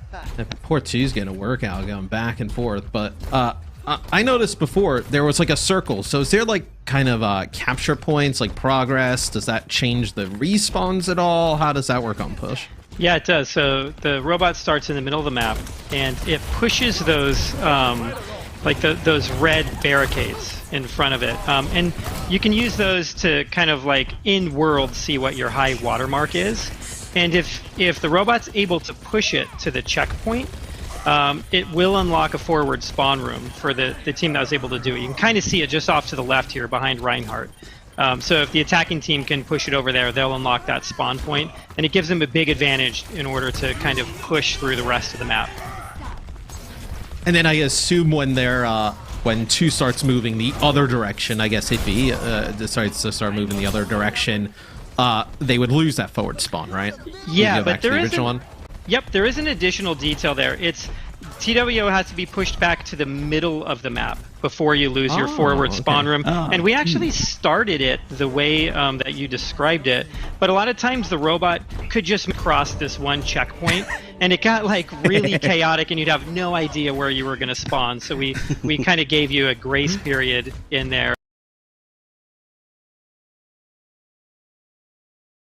or made it a little bit stickier by forcing him to return to the middle.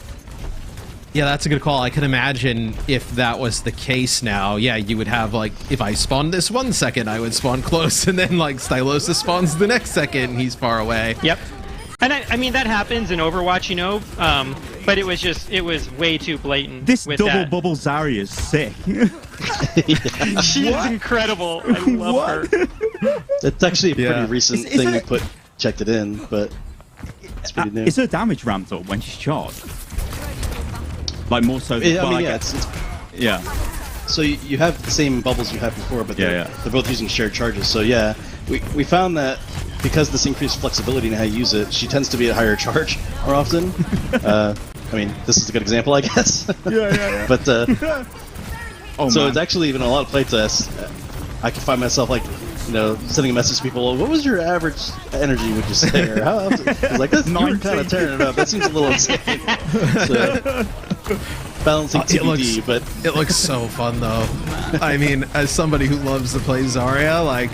I also can imagine the people that I would play with on Zarya would just automatically double bubble themselves and everybody else. Actually, for themselves. Like, let's just run in and double bubble ourselves. But then you start to think like, actually, if I save 2 and Genji pulls out his blade on my team, I think if I double shield him and I save that up, that's going to be kind of ridiculous. I didn't even think of that. Like, not just applying the 2 bubbles to yourself, but you could, because they share the charge, you could theoretically like. Bubble a Genji blade and then bubble him again, right? Yeah. Or a Pharah ult. Oh yeah, works really well. So many different ways. Yeah, so this is like, as I just kind of recently put in, coming off the back of the April 1st stuff and seeing how we feel about it, and it's been pretty interesting. I'm certainly concerned about it in some cases, but it also leads to some really awesome play. So kind of letting it rock for a while and see how it feels. Work in progress, but I like the progress on that one design. So OT, how does the rule here work? I guess they have to push all the way to the end, or do they just have to beat the time of the blue team?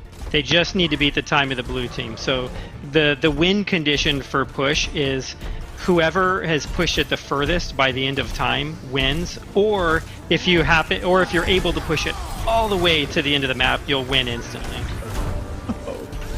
So now they're unlocking their forward spawn room right here.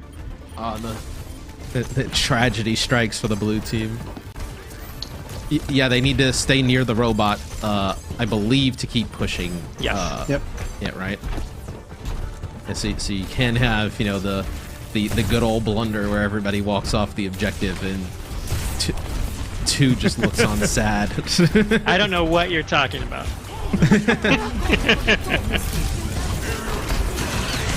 Oh, that's a problem. Yeah, I imagine these games go right down to the wire. I mean, it's definitely hectic there towards the end. This is going to be quite good for Overwatch League, I'd imagine. This is... I enjoyed that. I really enjoyed watching that. Yeah, I think, Stylus, I think to your point, like, when you think about, like, 5v5 or 6-on-6, you're like, oh, well, like, does it still have that, like, big, like, energy, like that fast-paced, like, kind of, and you see it there, I think, especially on push. I think it's why it's such like a great representative of the game, is that you still have these fast-paced fights. You're able to make plays all over the map. It sort of ramps up, right, as the match goes on. It gets more and more and more intense, and you have a big sort of crescendo towards the end. That's really nice. I really like that. It's got that Overwatch music where it kind of adds to the suspense of it all. Yeah, and push, this happens in push a lot. It goes to overtime more often than it doesn't. And it was a decision that we made when we were developing the mode, where we had to decide what was more important for push. Was it for one team to be able to get the robot all the way to the end of the map? Or is it more important for the robot to be moving back and forth in the map? Because it's really hard to get both of those, and so we think that this mode plays better to have it moving back and forth more often. And so the mode mechanics and the map design is all kind of tailored to have that, and it makes it like really, really exciting. Yeah, it's just the fast-moving, fast flow of combat, right? I think the kind of Geoff, like in your wheelhouse, right? Like for just hero design and being able to kind of come up with these creative different things that, like we saw Zarya there on push. Like, it's not a hero that you would kind of think for like an aggressive type of game mode like that, but she was like, she looked unkillable all the time and she looked crazy.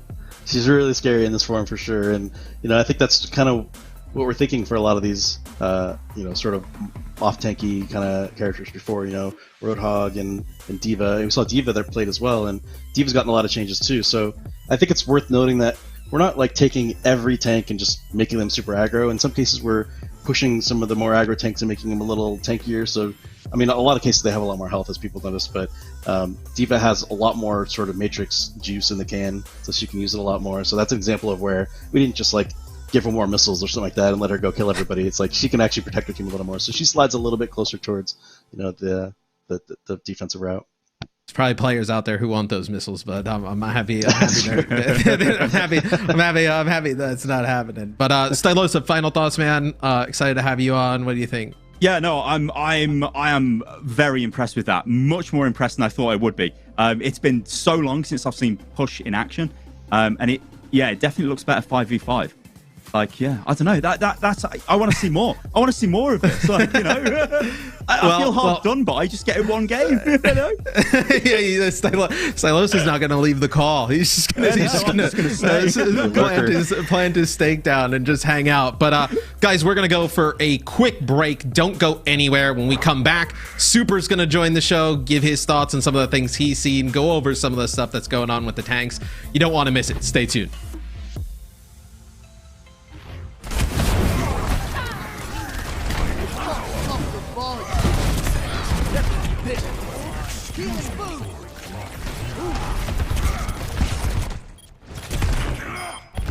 From above.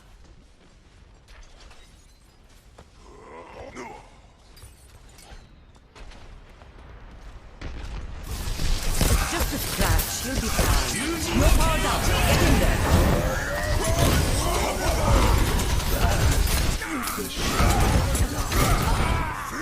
My power.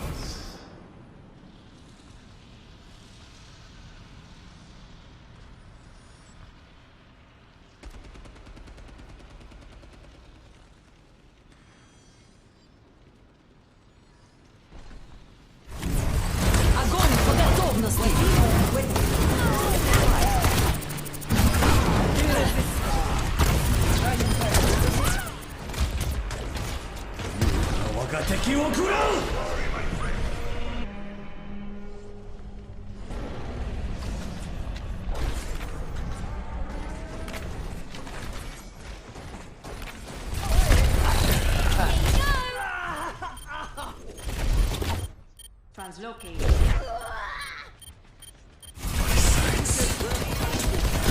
This. I can do this with my eyes closed.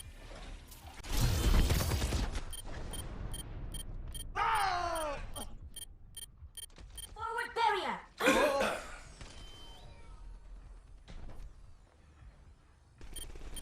Damn it.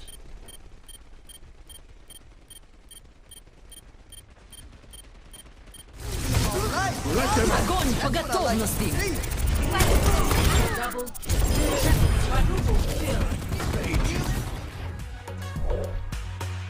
Welcome back, ladies and gentlemen, to the Overwatch 2 PvP developer livestream. I'm Mitch Leslie, and already we've seen a ton of what is in the works for Overwatch 2 PvP. There's a lot to take in, obviously, with new maps, new game types, and changes, of course, to some of the core mechanics of the game. So we're going to rehash a couple of things, of course, over the next few maps, but we want to drill down on a couple of the things we've already talked about so far. And to help me do that now, we'll be joining our Overwatch League superstar, Matthew Super Delici, of course, is everybody's favorite neighborhood main tank. How you doing, Super? Obviously, big news today. I'd love to get some of your initial thoughts on it. Yeah, thanks for having me, first of all. I mean, the tank changes, that's definitely the one that, you know, kind of stuck out to me. The fact that, you know, only one tank, because I'm a tank player, and, you know, my experience with tank, you know, it goes up, it goes down. Sometimes you get bullied as a tank with two. So I'm curious to see how that's going to progress and change to make it so that it's a lot easier for one tank to be, work properly and not have as many struggles. Yeah, I mean, this is something that I think you watch in any sort of tank player's stream right now. You can sort of see plenty of the ups and also some of the downs here. Obviously, we saw, you know, maybe some more power being shifted in the direction of the tanks, right? You know, we saw Reinhardt with the double fire strikes. He's got some more of that charge control and the Winston changes. What was your thoughts when you first saw the fact that Winston now has a bit of longer range equipment to bring to the fight? Yeah, I thought that was a little bit interesting. I also like that they grabbed the Zarya from the experimental. I mean, at least in when I played the experimental, I thought that the cooldown needed to be shorter on that. But I like that in general, they're trying to give more power if it's going to be just one tank. Because I feel like otherwise, a lot of tanks like, you know, Zarya and Diva they would kind of struggle because the way they're designed right now, I feel like they weren't really, made to be played solo, if that makes sense. But now I feel like if they do the proper changes, then I think it could actually be pretty good. Absolutely. You saw there as well a couple of the changes. We mentioned Winston's maze. We haven't really talked about it. It's definitely part of a wider conversation that we can sort of tap into in a moment. And of course, we'll be rejoined in just a moment by some members of our development team as well to maybe add some context and field some more of these questions here. We already heard a little bit about Diva and sort of the way that she was sort of tweaked. So I want to take this opportunity to bring back in Geoff Goodman, of course, the lead hero designer on Overwatch 2, and Dion Rogers, our associate art director. Guys, thank you so much for joining us here. Of course, now you have a bona fide main tank player at the professional level in the room here, and super, of course, a chance to share some of your thoughts. But gentlemen, overall, it definitely feels like the role of the tank changes vastly now in this landscape. Not only is it just one tank, but maybe some of the roles or things you're expected to do in the game may have shifted. Yeah, I think absolutely. I mean, it's sort of like, definitely in the past, it's somewhat true as well that you're definitely leading your team. But I think now you're doing it kind of by yourself, and you can really sort of pace the game out, at least for your team, exactly how you want it to go. Which, so I think some people are sort of, internally, we've had people like kind of worried about that pressure a little bit. Like, oh man, that's a lot of I have a lot of responsibility now. But I think as you start to play it, and you just realize that, wow, I actually have a lot more tools to do this than before, though. I mean, I'm a lot stronger. I can actually survive these encounters a lot more, especially with healers both focusing on me now and everything. So it ends up just kind of being empowering and super fun when you get in there, especially obviously with the ability to cancel Reinhardt charge and stuff, so you don't have to overcommit. And you can poke a little bit with Winston, so you don't have to overcommit with him either. And so a lot more control. Yeah, I mean... Yeah, I agree. Yeah. Oh, sorry. Earlier I mentioned I used to be a Brian main as well. Nice. And these changes. So it took me a while to get used to the changes, but I agree with what Geoff said. There's a lot more choice and tactical decisions you're making as the tank now. That it just feels fun and really good for the team. I love that you sort of mentioned Reinhardt here as well, because I don't know if something that we maybe haven't covered at great depth so far, but because the role of the tank maybe changes, or maybe it becomes more focused now to some degree. Reinhardt, obviously, we've known him to have a sort of a passive ability on live where he's less affected by some of this crowd control or knockback stuff. Oh, yeah. I want to talk a bit about role passives, because that's something that is, is coming to Overwatch 2 and really sort of sets some of these roles apart from each other a bit more, Geoff.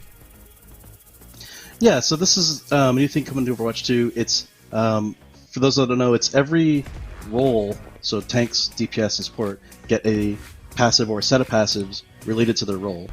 So in this case, you can see tanks have a couple things associated with them. One is they're reduced; they get knockback reduction on them, so you can't knock them around quite so easily, which thematically makes sense too. But if you're a tank player, you're playing against Lucio and whoever else, it can be really infuriating sometimes, just be flying around all the time, not be able to control your character as well. So that's one of the things they get. And the other thing they get that we've heard about tanks, especially tanks like Roadhog who don't have a barrier, is people feel like they generate too much ultimate for the enemy team, especially if you're trying to be aggressive, which is what we're trying to incentivize.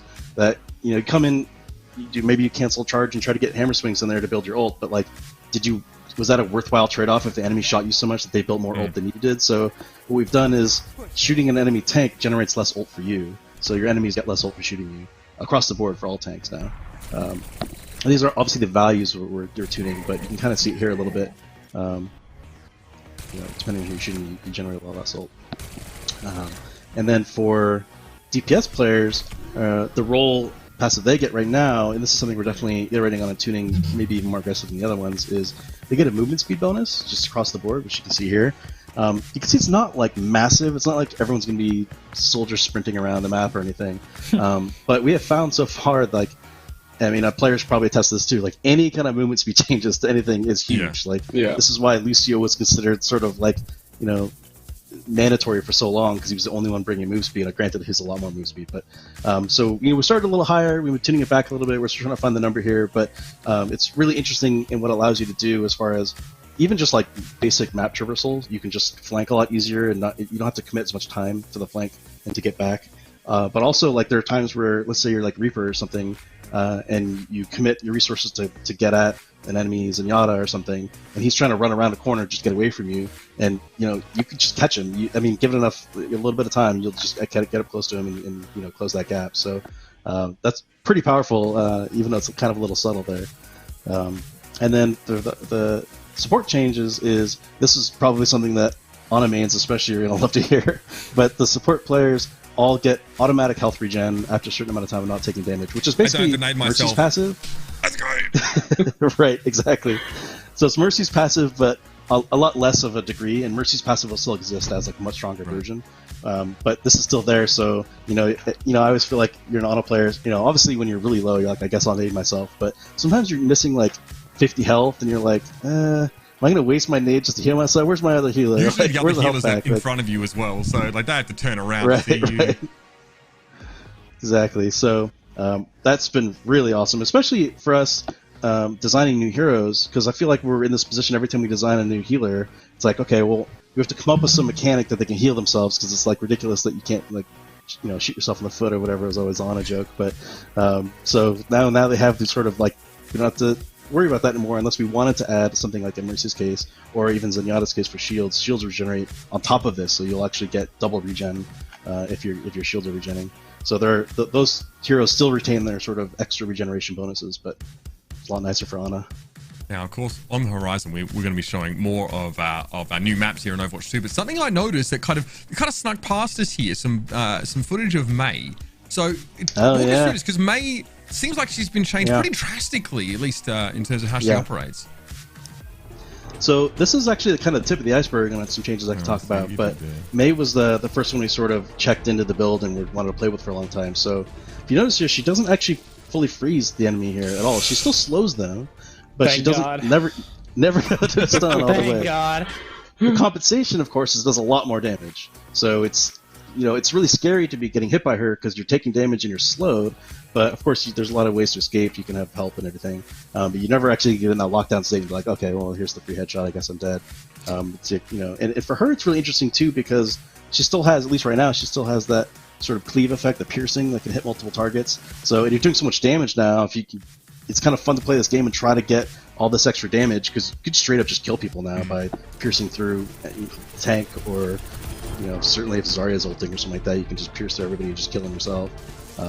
So it's kind of an interesting, still has an interesting back and forth with her secondary fire as well.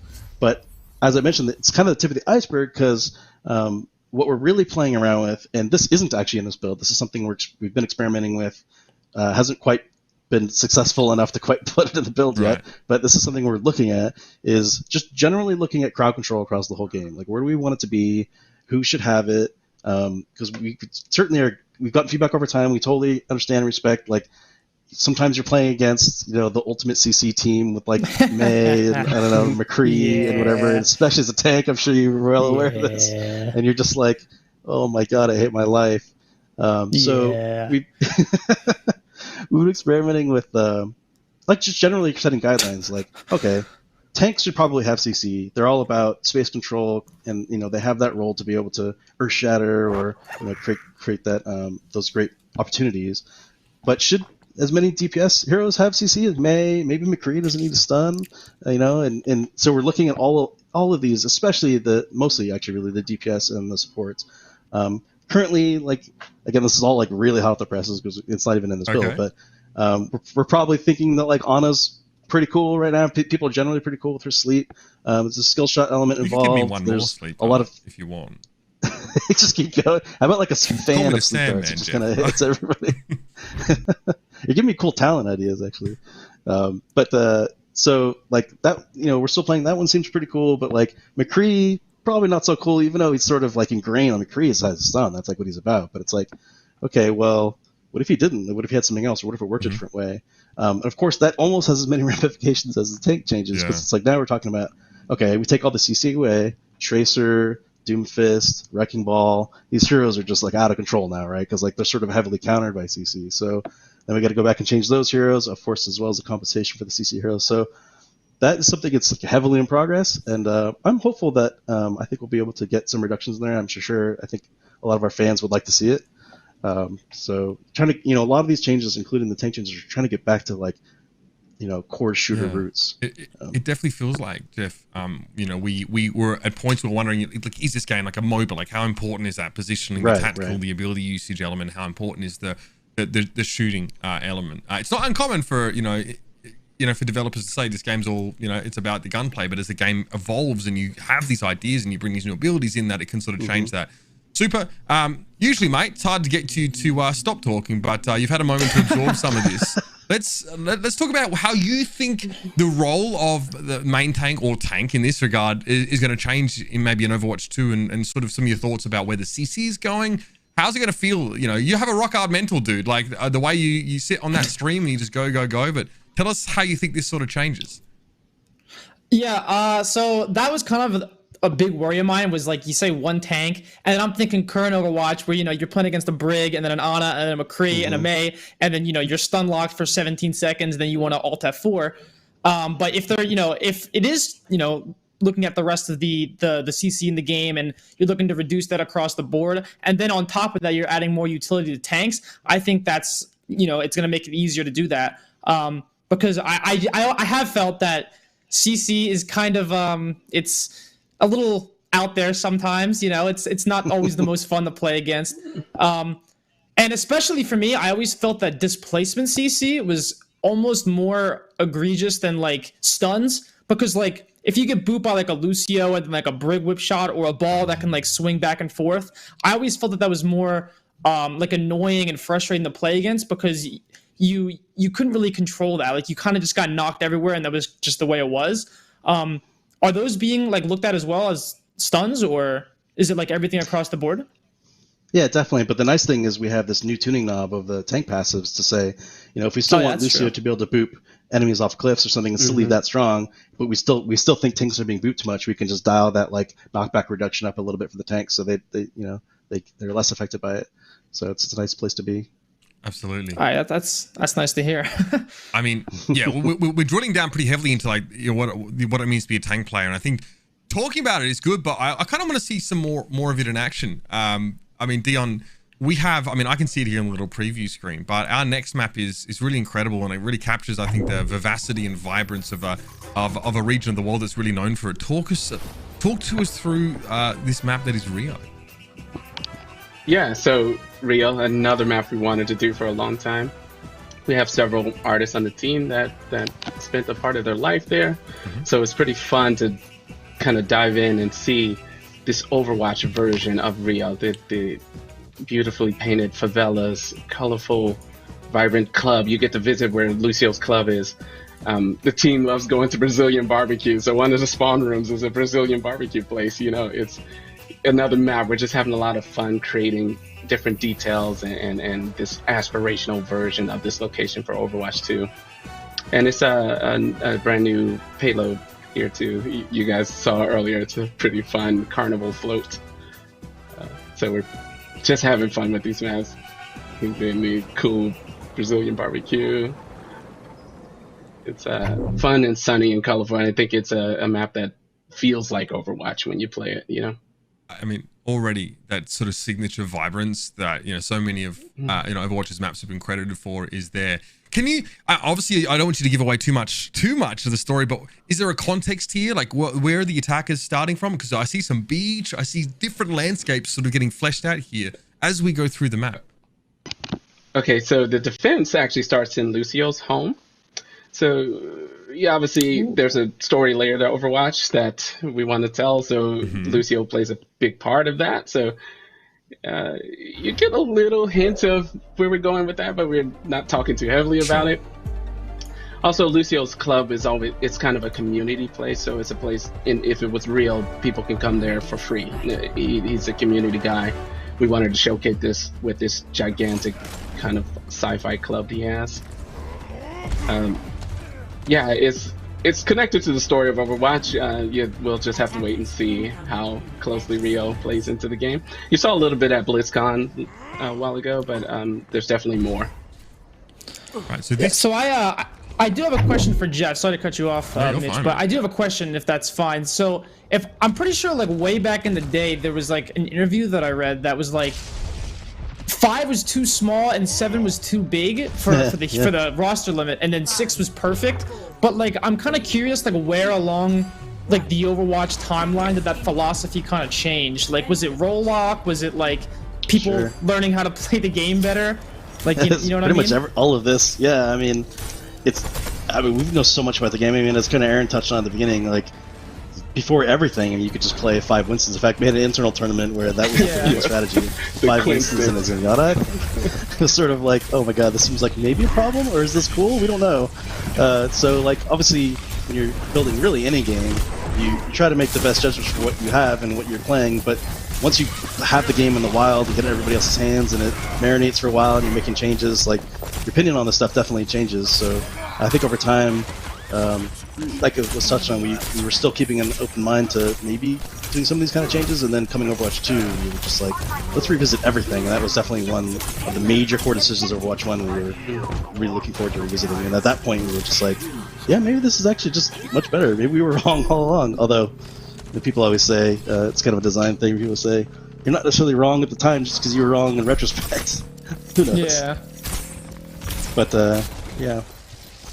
So obviously this is a hybrid map. I don't know if I mentioned that at the beginning here. So much in the same way as King's Row, we'll be fighting for control of a payload here, which will eventually roll on out. And we kind of teased, these payloads. This is, I mean, I'm no stranger to peacocking. Look at what I'm wearing. But this is great. Obviously, we tell a story in Overwatch in Overwatch 1 with these payloads here. So looking forward to seeing how that story gets fleshed out. What I'm seeing already is real difference in map geometry, right? As we move into the second phase, all of a sudden it's less about chokes and overpasses, and it's just this jumble of all these buildings and so much high ground here. Really feel like the way you play the map changes drastically here. Yeah, that was. Oh, you can go ahead. Oh, that was just one thing. We're trying more of this phased approach with the visuals and the gameplay as we move through the space. So you saw it was a bit more open. As you get the payload, there's a feeling of changing gameplay and art as well. So this visual progression as well as gameplay is much more clear in some of the newer maps we're working on. Yeah, one thing that maybe it's just a coincidence, but I feel like a lot of chokes in Overwatch 1, like specifically like I think like Hanamura first or like going through King's Row second, they're very like tight, and like it's like perfect for like a Reinhardt shield to spread across, and it can be like, you know, a real pain to get through those sometimes because you feel like you really only have like one way to go through. But I'm seeing, at least in the other two maps that we looked at, a lot more flanks and ways to access the point, and I think that's overall better for the design, because I feel like when you, especially on Hanamura first, like going through that choke is kind of, you know, it can be real not fun sometimes if you're just not clicking, or if it's just, you know, they have a hard comp that you just can't counter, and I think it's just better overall.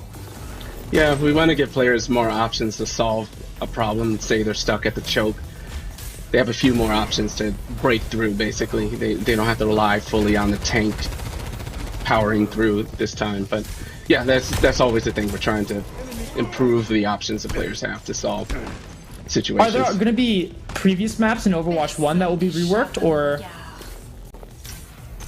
We don't know yet. Can you not say? Is that secret? No. Or? I don't know. Okay, fair enough. So obviously, you've got one less hero on the battlefield. Your maps are much more labyrinthine, I guess, or just bigger, right? It's just a large, you know, there's so much more ground you could cover if you wanted to take a different approach.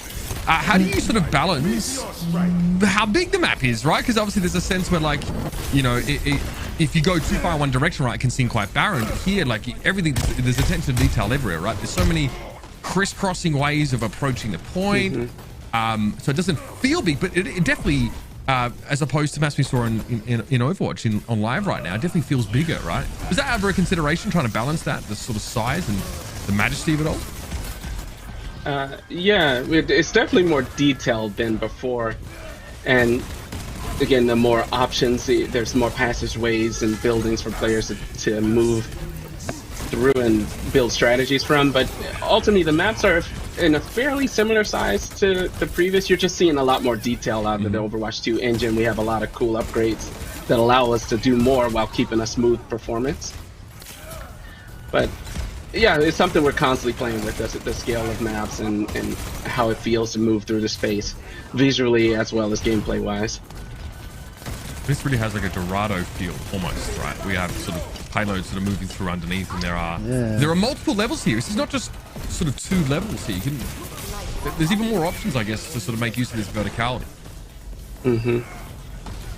Yeah, there's like a left high ground, right high ground. There's so much going on here. Yeah. I love this point in particular. Like, taking that middle high ground is, you know, really important. If you can hold it, it's fantastic, but it's just really hard to hold because you have all these upper flank routes and under flank routes and stuff. So it ends up being like kind of a gambit to try to even take it and hold it, especially when you don't have tanks that can just sit on it with barriers all the time. But it's so powerful. You can see where Widow is right there. It's so powerful. You have this line of sight on everything up there. So is universal ult charge nerfed, or is it just as a result of the tank changes that it seems like people are getting their ult slower? It's mostly just the tanks, and we don't have. They're probably, I can't remember exactly all the individual changes, but I think we probably adjusted a few heroes here and there. May have gone up or down on their costs, but it's almost entirely just the tank changes. You generate a lot of ult off tanks in our game. Right, I guess there's one less tank to shoot as well, so it makes it a little bit harder. Although looking at Widow is an interesting example. We haven't adjusted the snipers too much yet, but we're keeping a really close eye on them because a lot of what sort of controls snipers is the fact there's all these barriers you can't shoot through. When you're playing as Widow against a comp that is, you know, like back in the day when it was like Wrecking Ball only or something like that, like you definitely are a lot more powerful. So we have to make sure that they don't get out of control. I feel like on some of these choke points, it's definitely a lot more wider than some other maps, and I feel like you know, if unchecked, some certain Widows could do a lot of damage. Yeah. So yeah, it's just yet another thing we got to keep an eye on with a change like this. Right. I mean, you know, we talk about how sort of tanks have changed now to sort of allow them to be more multi-purpose or sort of fill a broader spectrum of roles. Obviously, like, you know, when you have a Reinhardt, you kind of know what the player is playing for, right? The shield creates space, right? You create space just because the shield exists. And with someone like Roadhog, they create space because of the threat of the hook, right? It's not even something that's necessarily, it's implied threat, right? It's not exactly directly displayed. So, I mean, what is the idea for a tank? Do you still want there to be the mix of there sort of being that implied threat plus obviously a very visible threat? You know, has it changed the way you think about how tanks create spaces now? Obviously, all tanks have to be able to do that to some degree, regardless if they have a shield or not. Yeah, absolutely. And obviously also impacts new hero design, working new heroes, how they're going to interact with creating space and defending their team. Certainly looking at, you know, Orisa's not being played here for a reason because we're looking at her really heavily. Any hero that has sort of just a really kind of heavy static slow defense are the ones we're kind of trying to hit the hardest first. And then, you know, just that alone already makes Roadhog shine a little bit because he's not being compared to the huge barrier Reinhardt. But certainly, yeah, should have healed there first probably, but you know, he went for it. Yeah, so like, there's a lot of changes we can make now in this world that would have been really scary to make before. Especially in regards to cooldowns. So like Roadhog used to have a much faster hook way back in the day. Maybe we could bring that back, especially in a world where all the tanks are pretty aggressive, so it doesn't feel like it's super crazy. We still want to make sure there's enough like counterplay. You don't want to feel like I made him dodge the hook and then we had no opportunity to attack because he just hooked again right afterwards. So certainly a balancing act, but a lot of the tank sort of tankiness can be just in the hero themselves now. Because if you get to go in and be threatening, like with all this extra damage, and just be hard to kill, you're just creating space by existing. What an animal. Obviously, Super, I'm curious to get your opinion here. Obviously, as someone who plays tank, right, and you know, you'll play you know, main tank as we called it, or off tank. What is it that makes you sort of feel most powerful when you're playing tank, right? Because obviously all the heroes offer something so different, each of them. But can you narrow it down to something? What makes you feel that MTD feel, you know? Yeah, I feel like a lot of it comes down to like decision making, right? And a lot of that currently is kind of based off of the fact of what your second tank is doing, which is obviously you know, no longer a thing because there's a removal. And I feel like this is really gonna have to rely a lot more on like your supports keeping you a lot more alive as opposed to like your off tank or secondary tank, you know, being in coordination with you. because the supports now, they only have to focus on one tank in particular, as opposed to, you know, having to split it between two. And I feel like that's probably gonna have to give a lot more. Tanks are gonna have to play a lot more, I guess, assertive, because they can't really rely on their other tank to make the decisions for them, or like to, you know, help them out in that way. I feel like it definitely changed. I know, you know, there's a good handful of players who, you know, their selection of tank really boils down to their capacity to deal damage. You know, like a lot of times, like you'll see them, right? You get these weird sort of Sigma Zarya comps, or you see like a lot of people just like playing Roadhog. That's their favorite tank because he does damage.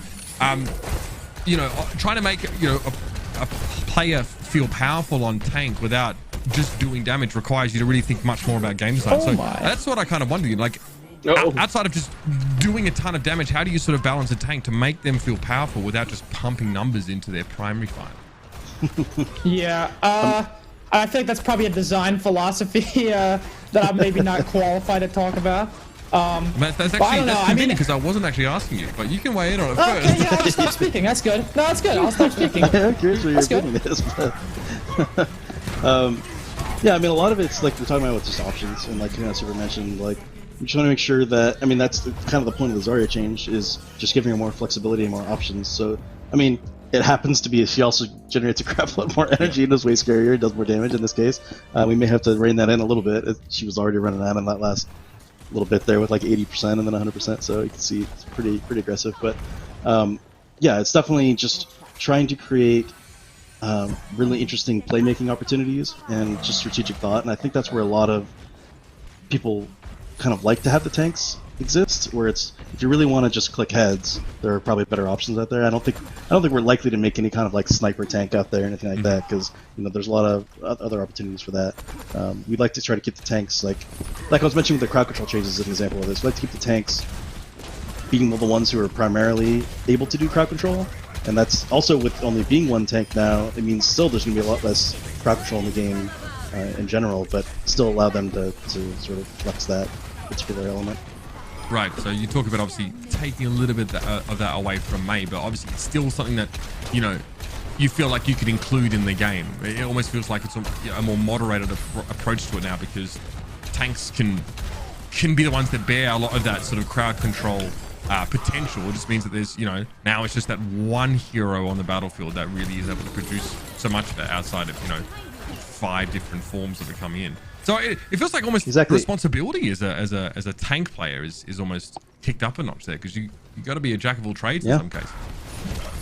Especially if crowd control gets reduced to a point where you're looking for to counter something specific, like you're looking for Genji Blade that then, you know, is ready, and you need to, let's say you're playing Hog, you like really want to land that hook when he comes in. It's a really big game changer if you land it. So sort of like make sure it's up and then you save it and try to keep an eye on him. And conversely, if you're a character who is really watching for, you know, like Reaper or something like that, wants to get his ult off, but you want to make sure you're not going to get stunned, it's a lot easier to sort of track who's can stop you. You know, you're looking for their tank and looking for, rather than looking at the whole enemy team. It's kind of like when you're Zarya trying to ult and you're watching T-Ba really close because you don't want to have it eaten, and that's what you're most concerned with as far as timing goes. It's like that with more CC in general, I think. This guy's nuts on Roadhog. Yeah. even with sort of less knockback, Ryan obviously being as close as he was to the whole hog just gets knocked away. I sort of remember it was almost like a tooltip text loading into game, sort of playing Overwatch. It sort of said like, listen out for footsteps. Like the heavier footsteps mean your opponent is potentially more dangerous to you. But it definitely feels like, you know, the weight of these weapons is much more effectively conveyed, right? If I'm listening here as we're sort of talking. Like that scrap gun sounds extremely meaty. I love the weapon sounds. They've done such a great job. And they, especially like Widow. Soldier.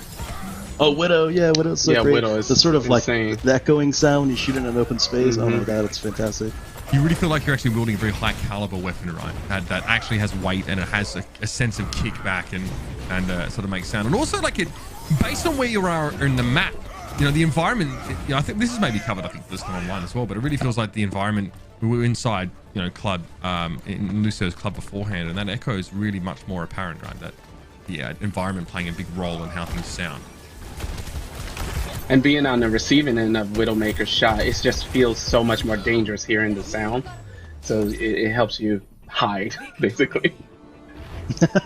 Right, yeah. Wow, team Helps you hide in terror. That's a big part of it as well. Like, it's not just when you fire, but getting hit by these weapons and these abilities seems like it has more of an impact. It's not like we're giving you an earthquake in your seat, but I feel like I'm almost sort of shifting in my seat as people getting hit by stuff here as Doomfist lands punches. So much more visceral experience, right?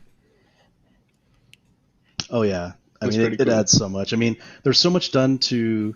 I'm certainly not an audio guy, but I've talked to them a lot on what they've been working on.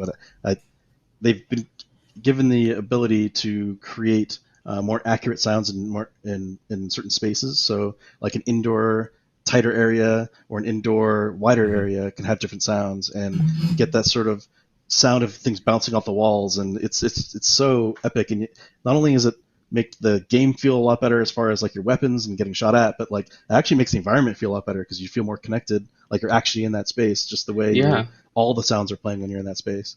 The immersion of the environment too, that's just the sounds of the environment is it's beautiful now. If we could just walk through without all the bullets. Yeah, I mean, it's only exactly right. Not so tranquil, I guess, when you're fighting for your life with 9 other people. Superman, I mean, naturally, these are changes that, some of them you thought about before, obviously having played so much tank, and maybe you wish for some of these. And, I'd love to get some of your final thoughts here on sort of how tank is going to feel and heading into Overwatch 2, as I'm sure you'll be strapped in and playing. I don't know. I mean, I feel like I have to get a chance to play it first, but based on what I've seen, it looks like tank's gonna have a lot more pressure, I feel like, or a lot more of a role to play, because you don't really have that second tank to help you out and kind of help clean up your mistakes, if you will. Like, if you get hooked, you get a bubble or matrix or whatever it may be. So I feel like in general, it looks like tanks are going to play a lot smarter. But you do get the plus side of having both supports only focus on you as opposed to having two. So I think it'll be interesting. Well, we're interested to hear some of your thoughts, of course, as the live stream goes, and as we get further and further down the development roadmap, as well as some of these changes get fleshed out even more. Super. Thank you very much for joining us, mate. Obviously, I'll be seeing you soon once the Shock get back on the battlefield. But good to have you here, and we'll see you soon, man. Thank you for having me. Appreciate it. Yeah, thank you, Super. Thanks. And that, of course, was Matthew Super Delissi, obviously tank player from the San Francisco Shock, and has given us some really good insights as well, maybe on how it feels for him to see these tank changes. I want to now take the opportunity to welcome to our stream, obviously, prolific streamer Cupcake. Obviously, we see you play a multitude of FPS titles, including Overwatch.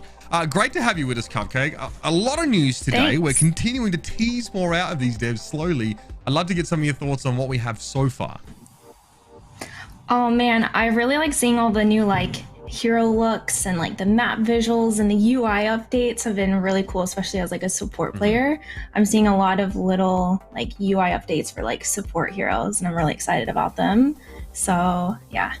Absolutely. You and me both. Obviously, I'm a support main as well, so I'm looking forward to teasing a little bit more out of our devs. Not only, of course, about maybe supports, but a little bit more about Overwatch 2, and of course, yes, we will be showing another map in just a moment. So let's take the opportunity to sort of bring these devs back in. Of course, obviously, Geoff and Dion have given us some great thoughts so far, because something that was teased at BlizzCon Online and we got to see a little bit of was actually the hero looks, right? Overwatch 2 is, it's a game that's set a little bit further sort of in the future as far as we can tell, and this is reflected in what the heroes actually look like. I don't know if Dion, Geoff, if you can sort of speak to that, because it's not just a jazzy tech upgrade, but something, we can see the passage of time being implied with some of these new looks.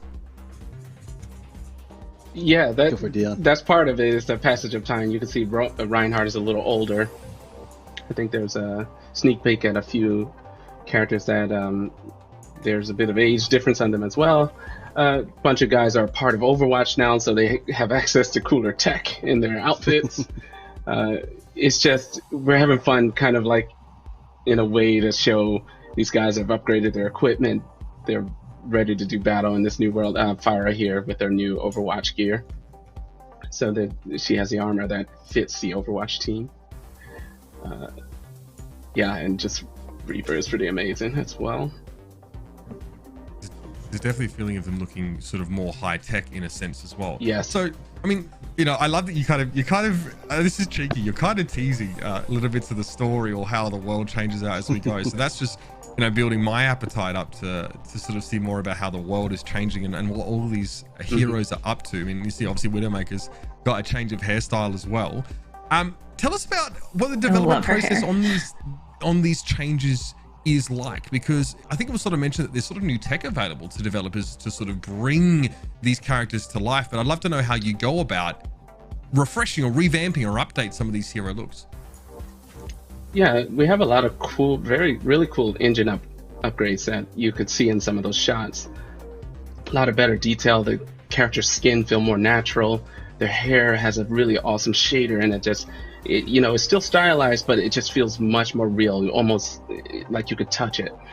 This is in the environments as well. There's tons of nice detail. We've upgraded the lighting engine, so shadows are better. All these things are just to make the world feel much more immersive, more dynamic, and more animated things in the world. The characters have the cool tech gear and details that we weren't able to do before until we kind of tune some knobs in the engine, and so we're suddenly playing with this, maintaining Overwatch style, keeping the game performance smooth, but you know, upgrading everything to the Overwatch 2 level. I'm curious about like the new upgrades to the skins and like just the heroes themselves. And you guys have all the skins from all the different heroes from Overwatch, and like how challenging it is to bring them in and like update their looks as well. Like, is that an easy process, or is it like tedious to make them all look just as good? That's a great question. So a lot of the tech, for example, the skin shader will apply to all the older skins as well. So our engine team is working hard to kind of create a workflow that's easier for the artists, but it's still, there's a level of work there, but everything you see on these new 2.0 heroes, the updated hair shaders, updated skin, detail maps, these will all carry over to the older heroes or the older skins. So a lot of stuff looks even better than it did before. Yeah, I can only imagine. There's a bit of work there to apply some of the new techniques to those guys, but it's a beautiful upgrade to practically every single skin in the game. So it'll be fun for players to see. Is it going to be possible to like add more customization like with this new technology, like unlocking different like color schemes or something like that, or like special weapon variations, even for like certain achievements or something like that, so we have more ways to customize the way our heroes look? An amazing question, but you have to wait and see. That's not a no. Okay, wait. That ain't no. That's not It's not a yes either. Like, It's not a yes either. oh no. What about like mixing and matching like skins and weapons? Is that going to be possible? Like using a weapon from one skin? Because like that would be so much fun. Like you get creative with that. Can you imagine? Like, oh man. Now, I mean, we're theory crafting. You know, we're off to the races here already. I can't like this. I'm like, so many ideas. There's a lot of fun stuff in store. Yeah. You do have something new to show us. It's like my favorite part is the visual. So. Well, speaking of which, Cupcake, Dion has a new hero to show us. Dion, do you want to talk us through this one? Yeah. So, this one will be, I think he's a Torbjorn. Yep. So this is Torbjorn 2.0. You can see he's a little older. He has a bit better technology and gear. And yeah, he's the Torbjorn we all know and love. He's just much more advanced. He has a cool... Very cool. You can see the hair shader really well on his beard. But like imagine that, but with like his summer skin like weapon. Right. like that's the kind of stuff I want to see at some point. Like so that, I mean, you can definitely see, I mean, some of the changes are big, right? They're vibrant, and obviously, you know, you can definitely see the passage of time and 12, and some are subtle, you know. It's the patches on the knees of his jeans, it's the connectors between the hardware that he's using, the goggles that he has. And I mean, you can, we can see this gregarious attitude from him very clearly displayed, though. I think that's very much still been brought to life. And you know, we want to upgrade the characters, but we don't want to lose that silhouette that's familiar to players. You know, he still looks like Torbjorn from a distance. He just looks better and more detailed up close, but he maintains that silhouette we come to know and love and like to shoot at. So that's some of the extra props to the VFX team for doing some like the next kind of 2.0's VFX on his pack there. Looks great. Right. Too. Smoke coming off. Yeah, it's a serious modernization of not just obviously how his skins look, but how he behaves in the game and how he interfaces with the world that he's put in.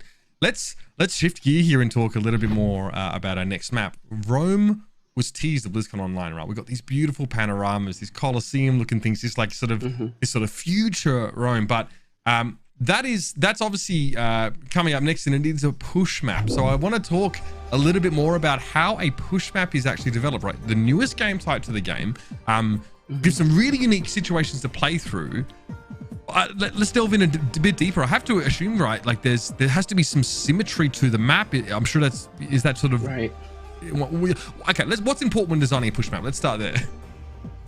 So symmetry is obviously the number one important part. It makes it very competitive because both sides have a similar layout, but it also makes it tough to create a second one. So you had Toronto that we saw earlier where it was more of an S-curve layout to the battle. In Rome, you'll see it's kind of a C. You kind of cut through the Colosseum. It becomes tighter when you reach the robot, once you see the players play. This one was where we really found the way, okay, this is how we make iterations on push. At first, the S-curve was an easy one to go to, you know, it's make the map snake through buildings and things, but how do we switch it out for a different space? And we knew we wanted to make Rome. We knew we wanted to go through the Colosseum, so that's kind of part of the initial design for this version, the push map. But it's a very fun mode, especially on in Rome. I think the thematic of the scene plus pushing the robot kind of enhances how fun this game type is. It's such a crazy juxtaposition between all the sci-fi movies that you might watch and then a location that is obviously known to us, and sort of thinking about how you know the passage of time might change it. I want to know, you know, you mentioned, the first thing you mentioned, Dion, I feel like, was that like it's very competitive as a result of that symmetry. And you guys as the developer team on Overwatch have had a good chance to see how so many of these maps play out at the highest competitive level.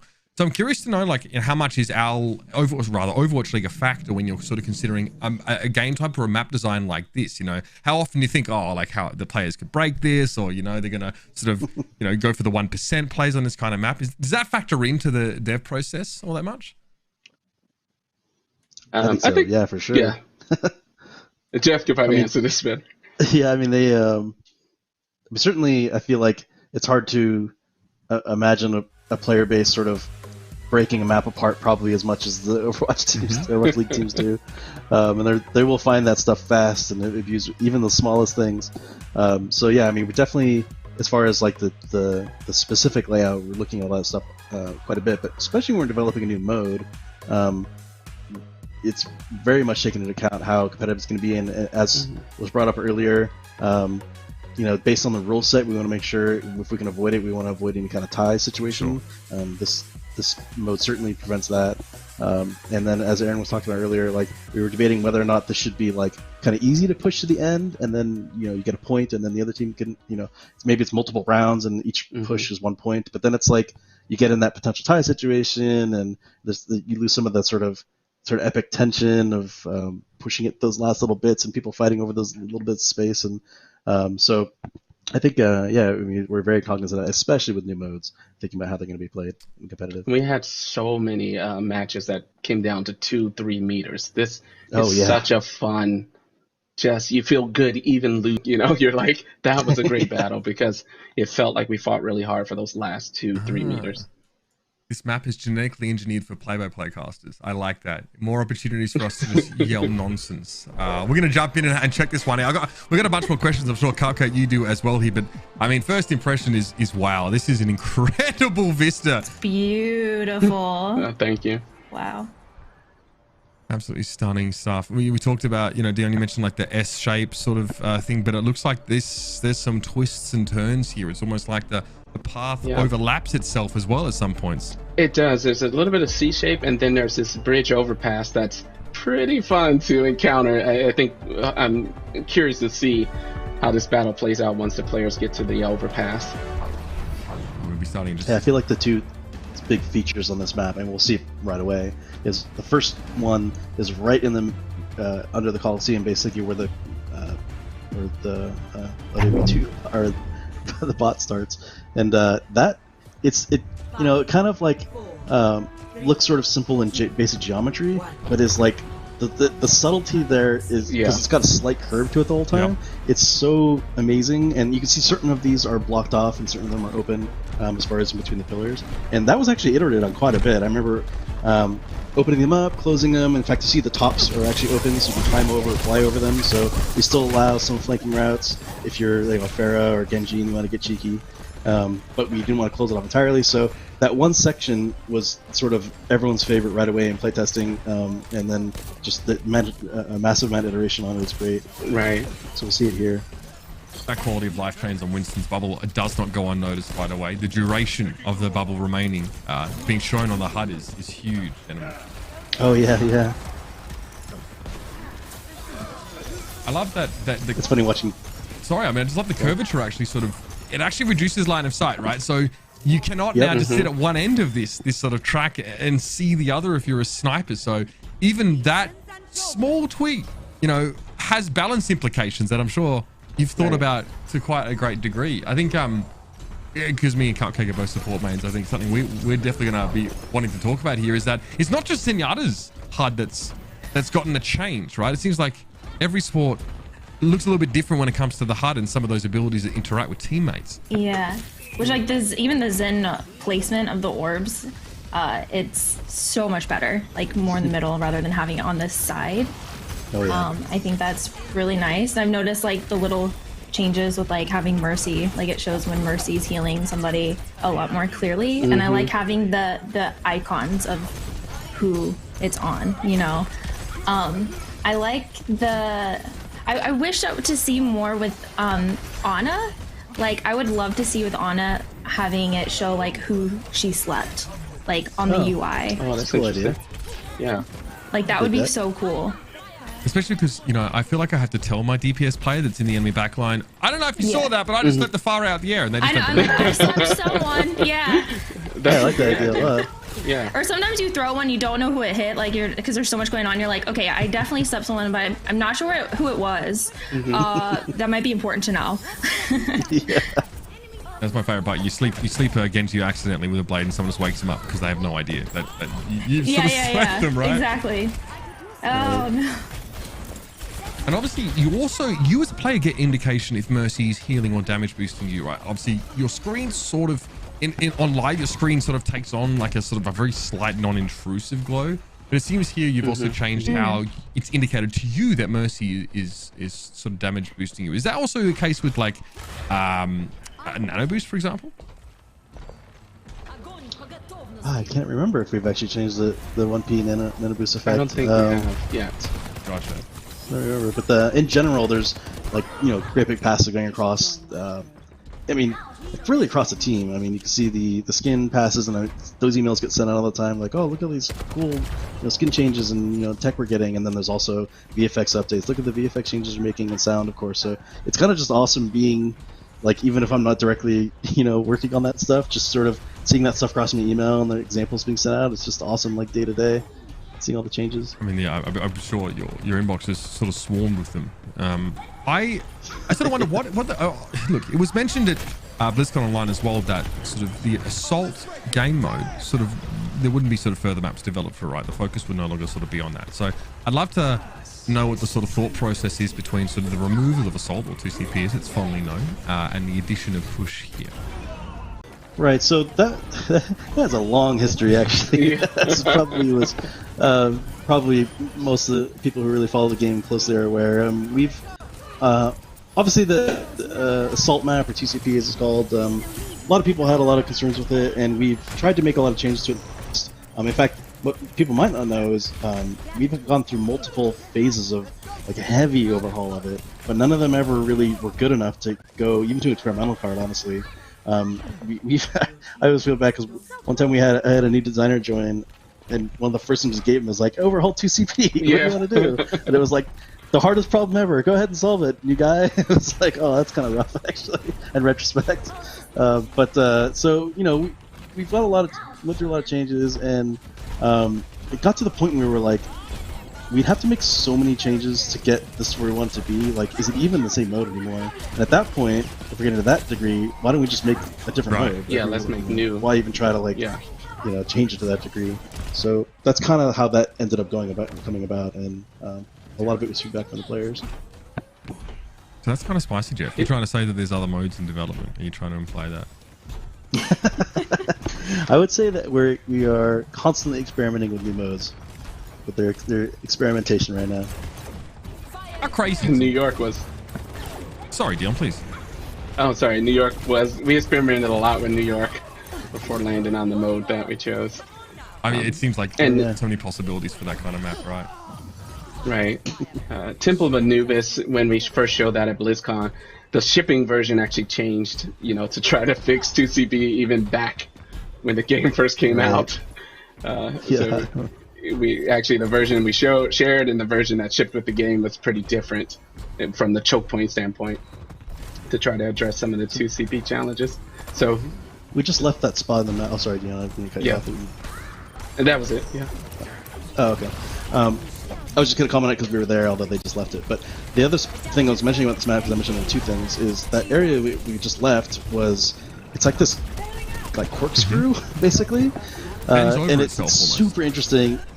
Yeah, it like goes, you basically flipped on itself and goes over itself. And you can see it coming up here. So you go under, in this case you go to the right, and then back up and then cross over itself.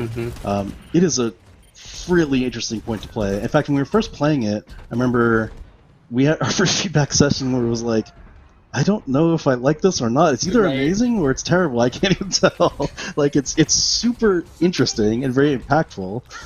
And so we were like, I think that means we keep going with it, keep playtesting it, and keep iterating. So obviously having a big impact is almost more important if you can get the good stuff of it. So after a lot of iteration, it's definitely persisted and it's become kind of the most interesting spot to play around, because it's a lot of drama there. The flanks, you can flank from on top to drop down below, because you have to go under this pass, and if you just sit in the middle of that pass as Reaper or something like that and just drop down, of course you gotta worry about gonna be jumping up on you or something. There's actually a little wall on the right you can climb up right there, if you're a character that can climb or grapple or something. So it's just like this, when you're going through that, after playtesting this map enough and playing enough, when you're going under that pass, it's the most like anxiety-inducing spot. It's just like, especially when it's like calm for a while at first, because like, you know, after a fight and you're going, there's no sounds. You're like, okay, what is about to happen here? Where are they going to be coming from? And it's like, there's a sneaky little alleyway in there too. A tiny, once you're under the bridge, there's an alleyway there. Reaper 76. There's a lot of so it's like Gibraltar, right? You go through that first or underpass, and you just know it's a little too quiet. You know that someone's going to show up and clap you. I mean, I'm loving this. It looks like, I mean, the verticality difference between sort of playing in this initial sort of bend and then outside on the corkscrews is huge. Like, you'd have to sort of switch columns almost to try and make the most of it. Cupcake, we've seen now a good, decent bit of roam. I'd love to get some more of your thoughts here. Oh yeah, I mean, I think it's absolutely beautiful. I love all the like architecture and everything in it. I was fascinated when I was watching the preview during the BlizzCon line on it, and I would, you know, love to get in there and like just go explore it and look around and like figure out like what the best way to go about this is, because there's a lot to it. It's a little confusing like looking at it from like this perspective, but I'm sure once you get in there and you actually like play it, it makes a lot more sense, you know? Even at 5v5, yeah, you definitely have the feeling of like franticness or hecticness, you know, sort of around the bot. Yeah, exactly. And this seems like a game mode that's catered to like giving these like adrenaline sort of pumping moments of overtime, right? Oh yeah. It seems like there's a lot of overtime moments. what I love though is that these buildings don't just seem for decoration. Like even look up at the top right side, right? Like all these buildings you can go in. There's so many more of these nooks and crannies that you can actually explore. That seems like a way more intensive map design process as well, because you have to think of everything. You cannot leave a stone unturned when you sort of turn this tapestry into, you know, something vibrant like this. Incredible stuff. There it is. So cool. Right, that was your first look of obviously at some gameplay on Rome. A beautiful map, and my God, yeah, I really think that those shot callers out there are going to have to be thinking a mile a minute just how they can take advantage of the sort of topography of the map as it sort of changes. Really exciting stuff. I mean, we already sort of got a feel for the game mode, but it's crazy just how different. I don't know if you feel the same, Cupcake, how different this feels from Toronto, even though it's the same game type, but the map sort of changes the feel and the flow so much. It does, yeah. It definitely feels a lot different. I don't play it like a high-end like skill level, so I'm curious how it's gonna work on somebody on like my level. Like I'm like the average Overwatch player, you know. I'm not like top 500. I'm not GM. Like I'm plat. You know, a lot of my Overwatch experience as a support. Like I solo queue support. You know, like the struggle is real. And so my experience is like, you know, I have my tanks that just like Leroy Jenkins in, and I'm like, okay, here we go. And I'm just trying to like keep up, you know? So I'm curious, you know, how that's going to go on like, as like plat games, you know?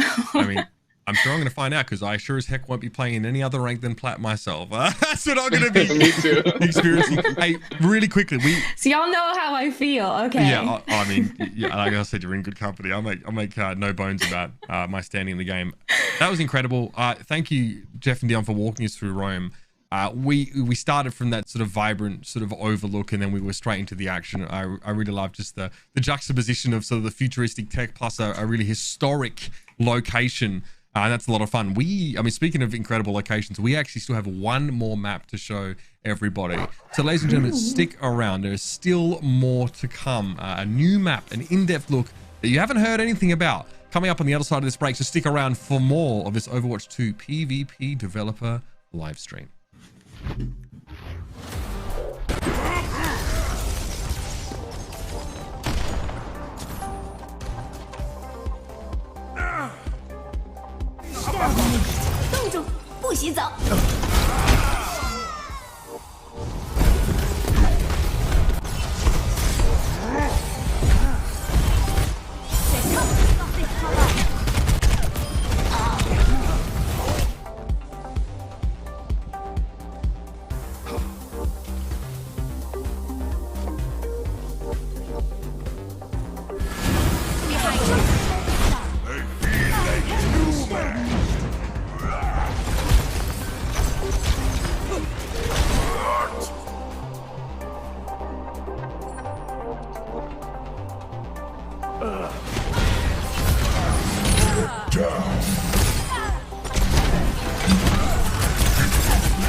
Taking the lead.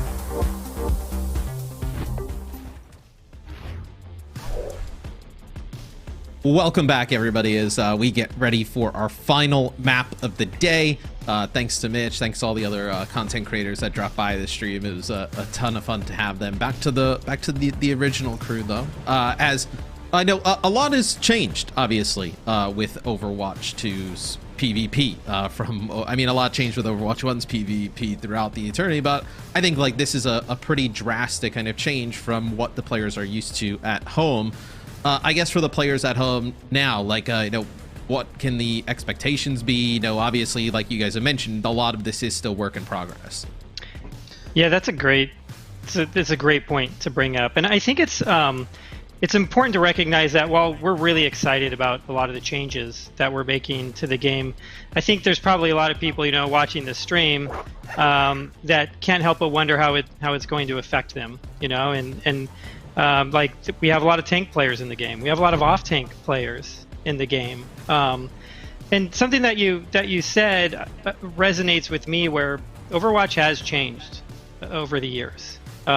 We talked about, you know, before we had hero limits or before we had role lock, you know, like goats was a very popular part of Overwatch for a long time, where people were actually running 3 tanks instead of 2 tanks. And I think one of the things that has always been a part of Overwatch is the game does change over time. And I know that for some people, it's probably jarring to look at a change like this, you know, or maybe it's a little bit shocking, because any time a big change like this happens and you start settling into like a pattern of uncertainty or fear, you really translate it within your current context. But the game will continue to evolve and continue to shift.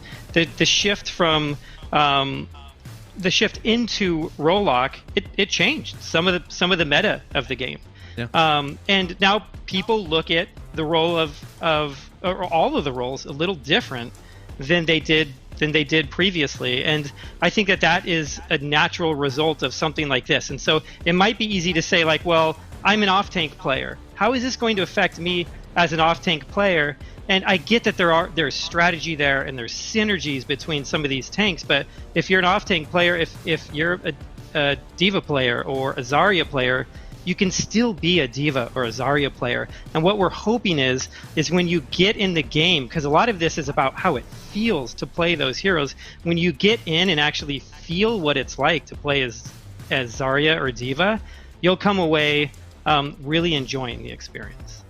Yeah, I think one thing you mentioned, which is a really good shout, is that, yeah, like you kind of view this in the context of like how you have it now, right? Where you're like, well, wait, like if I just had 5v5 today, like how would I do like Zarya, or, you know, how would May work? But I think to some of the stuff that you guys have spoken to, especially you, Geoff, like there's just so many changes that go on with the heroes that are involved with this that, yeah, like I think to your point, Aaron, like you really, once you get a feel of it, that's when you really kind of, it sets in. Yeah, it is a big overhaul. We get that it's a big overhaul, but at the same time, it still feels like Overwatch when you're playing Overwatch. Like the heroes all still feel amazing and incredible. You have these great plays. There is still a ton of strategy for your team and everybody on it to use. And so I understand that it's a big change, but this is still the same game that we've been playing all along. Yeah, it keeps all those core aspects that everybody loves about Overwatch, but just kind of like changes a little bit of the core and push it forward. The final map we have today, Dion, and that when we were going over like what are we going to show today and like some of the maps, I was like, this map needs to be last because they're just like absolutely stunning. Monte Carlo, talk to me a little bit about it. Okay, so Monte Carlo, another map where it's this beautiful, opulent, the wealthy in the Overwatch universe go here to play, you know? Flying yachts, casinos, luxury hotels, AI F1 races. We're another map. We're having a lot of fun just applying this Overwatch aesthetic to the world and this universe in Monte Carlo or Monaco. So, and this also has a nice story connection to the overall story of Overwatch 2. So look out for that as we share more later. But yeah, it's just gorgeous. I mean, and the one thing that strikes me about this map, and I think you guys can obviously speak to the best, is that each point and area of the map plays so drastically different. You know, once we'll actually see it in play, but is that something that you guys are looking at with map design, of just like how you guys can change like verticality, levels of terrain, really, you know, empowers certain heroes or certain roles to really kind of take advantage of that. We're definitely doing that. And I think a lot of the Overwatch 2 maps have features in them that we haven't built before. Everyone just got to look at Rome, and we have that sort of like switchback section in it, or like the loop section. And that was something we tried 3 or 4 times over the entire course of Overwatch development, and we're just never able to get it to work right. And on Rome, we feel like we finally cracked the code on something like that. In Monte Carlo, there is this really cool uphill section in the map, and it's steeper and longer than anything we've done before. And so there's a lot of like difference in elevation there, and I feel like it kind of just speaks to some of the changes that we're willing to make with this game in order to introduce new gameplay and to have it feel fresh and vibrant for players. Yeah, I definitely think we can start off that final map. We can keep this discussion going, because that was one of the first things that I noticed about this map. I was like, oh, like we're going straight. I was like, oh, this feels like, very like, classic Overwatch, like here's the choke, and then all of a sudden we're going up, and I was like, I can't remember a map, maybe even I think people when they see it probably would compare to like Eichenwald when you're kind of going around the castle, but it's even steeper than that. Like I remember you're looking at it and you're like, oh man, how are they getting up there? Like it's such a cool dynamic though. Yeah, definitely. And Eichenwald's a great example of it, but of rising through a map, but this one doesn't have a large structure in the middle of it. So you're going up this really big elevation, and it's all open. And so there's a lot more interplay between the two teams as they're trying to push up the hill. And I love Dion, the spawn rooms with the cars and everything. It's just so cool. As you just kind of see both of these teams come out of the spawn, just a lot of detail. I love leaning into the F1 when you have like the kind of car going around the track. Even the checkpoints is being kind of like your kind of checkpoint how they would be in like a race. You see this. So this first point is really interesting. I think for a lot of people is where we'll see Zarya on defense. It's like a solo tank. Like you can play so many different ways, right? I've seen people play like really close up by like some of these staircases, a little bit further back. You can play the snipers up on the bridge. You can play like soldier up on the bridge. I think just adds so much more dynamics to play. Yeah, and you definitely. can see the payload is another. We're having fun with the payload here. It's a AI-driven F1 car race. So. And creating the escort maps, how does that different from some of the other things you guys are working on, like push, hybrids, controls? Like is there a different type of philosophy when going in to start like a map for escort versus some of those other modes? Yeah, there's a lot of differences between these types of modes. And when you do map design on Overwatch, like one of the things you always have to think about is where the spawn rooms are going to be and how you're going to get out of the spawn rooms. And obviously it's different. Coming out of a spawn room is different on a payload map than any of our other map types, because you immediately start interacting with the objective. One of the toughest things about developing payload maps for Overwatch is the entire route needs to be like a certain minimum width just to be able to get the payload to fit through it. And usually you want to have enough space on the sides of it so that you can move around. We do have a few tight sections in our maps, but they're very short. Like right after you get the payload in King's Row, it gets very tight, but that's for a short period of time. And so when you do start making these wider areas, it becomes very difficult to control sightlines, and it gets easy to make very long sightlines through the map where it no longer really feels like an Overwatch map anymore, because we really try to control those things. And I think it's why you see that a lot of the payload maps, they do weave back and forth a lot, and so much of that is about controlling sightlines and then also presenting like difficult areas for a team to push through. Oh, this is the hilly section. Yeah, so I was going to say that's the area of verticality where like there's a sniper perch up here. It's kind of like that right hand side if we're looking at it. But yeah, just this poses so many different obstacles for teams, but I also think it's kind of presents multiple ways to play, where you see right now both teams playing the Zarya, but like you could play really fast and kind of dive up onto the high ground. Like you can play really slow, kind of work your way around. This team is just actually kind of just rolling on through. Zarya seems to be the tank choice of the day. Yeah, and you like can I said, see, that change is pretty new. You can see from a visual standpoint that when making a payload map, they're pretty large maps for an Overwatch space. So we want the visuals to kind of change as players complete objectives. The world looks different to them. You know, it was flat before, and then you reach the first objective, and now you're on the hill.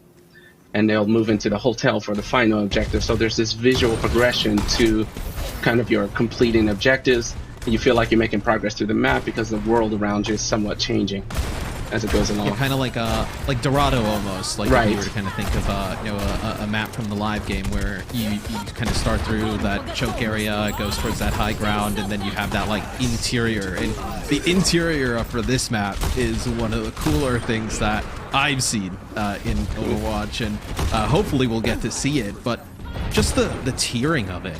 How did that come about? With when we can go inside, we'll obviously have a better view of it, but it's really kind of like this multi-tiered vertical kind of like casino. It's so interesting. Yeah, it's a super cool space and really fun to fight through. I think over time, Overwatch map design has changed a little bit, just the way that the game has changed a little bit. The presence or the importance of high ground really can't be understated in this game, and so we're trying to give more of that to teams, and trying to create kind of like conflict points in some of these maps, and who's going to control that high ground. Yeah, no, I think obviously as a shooter, right, their high ground is always kind of the go-to, where Overwatch has always had the ability for multiple players to take high ground, whether it's like a Hanzo, like we just saw there, like with the wall climb, or a Widow. But yeah, with like a multi-tiered level like this, it allows everybody to kind of have some access of high ground, which brings into play, I know, Ana really kind of effective here at the high ground with the grenades as we see the payload kind of go over the line, and the car will go inside of the casino. I've seen a few cars inside of casinos in my day. They're usually not moving though. I think depending on how the day went, maybe they're moving, but that's just from my point of view. This is the hotel portion of the casino, the luxury. Yeah, and you can see the high ground in the back over there. It's actually really difficult for us to put a lot of it into our game. One of the things we do in Overwatch is our stairs are very shallow. And we don't typically have any steep ramps in the entire game. And I think the game plays better that way. It feels smoother like that. But it makes it so hard. It just kills the level designers on the project trying to get people up to high ground, because it takes a lot of space in order to do it. Oh, yeah, that's actually a really interesting point that I guess I've never really kind of taken a kind of a notice of. Yeah, when you the stairs aren't very like these like long like windy climbs. Like there's kind of turns to get to that elevation. Is that just to keep everything smooth and just kind of movement predictable? Yep, so that's part of it, to keep it smooth, keep movement predictable. It's also like, it can be really like kind of difficult to overcome a really steep staircase. It's almost like a wall in front of you, and you don't know what's going to be at the top of it.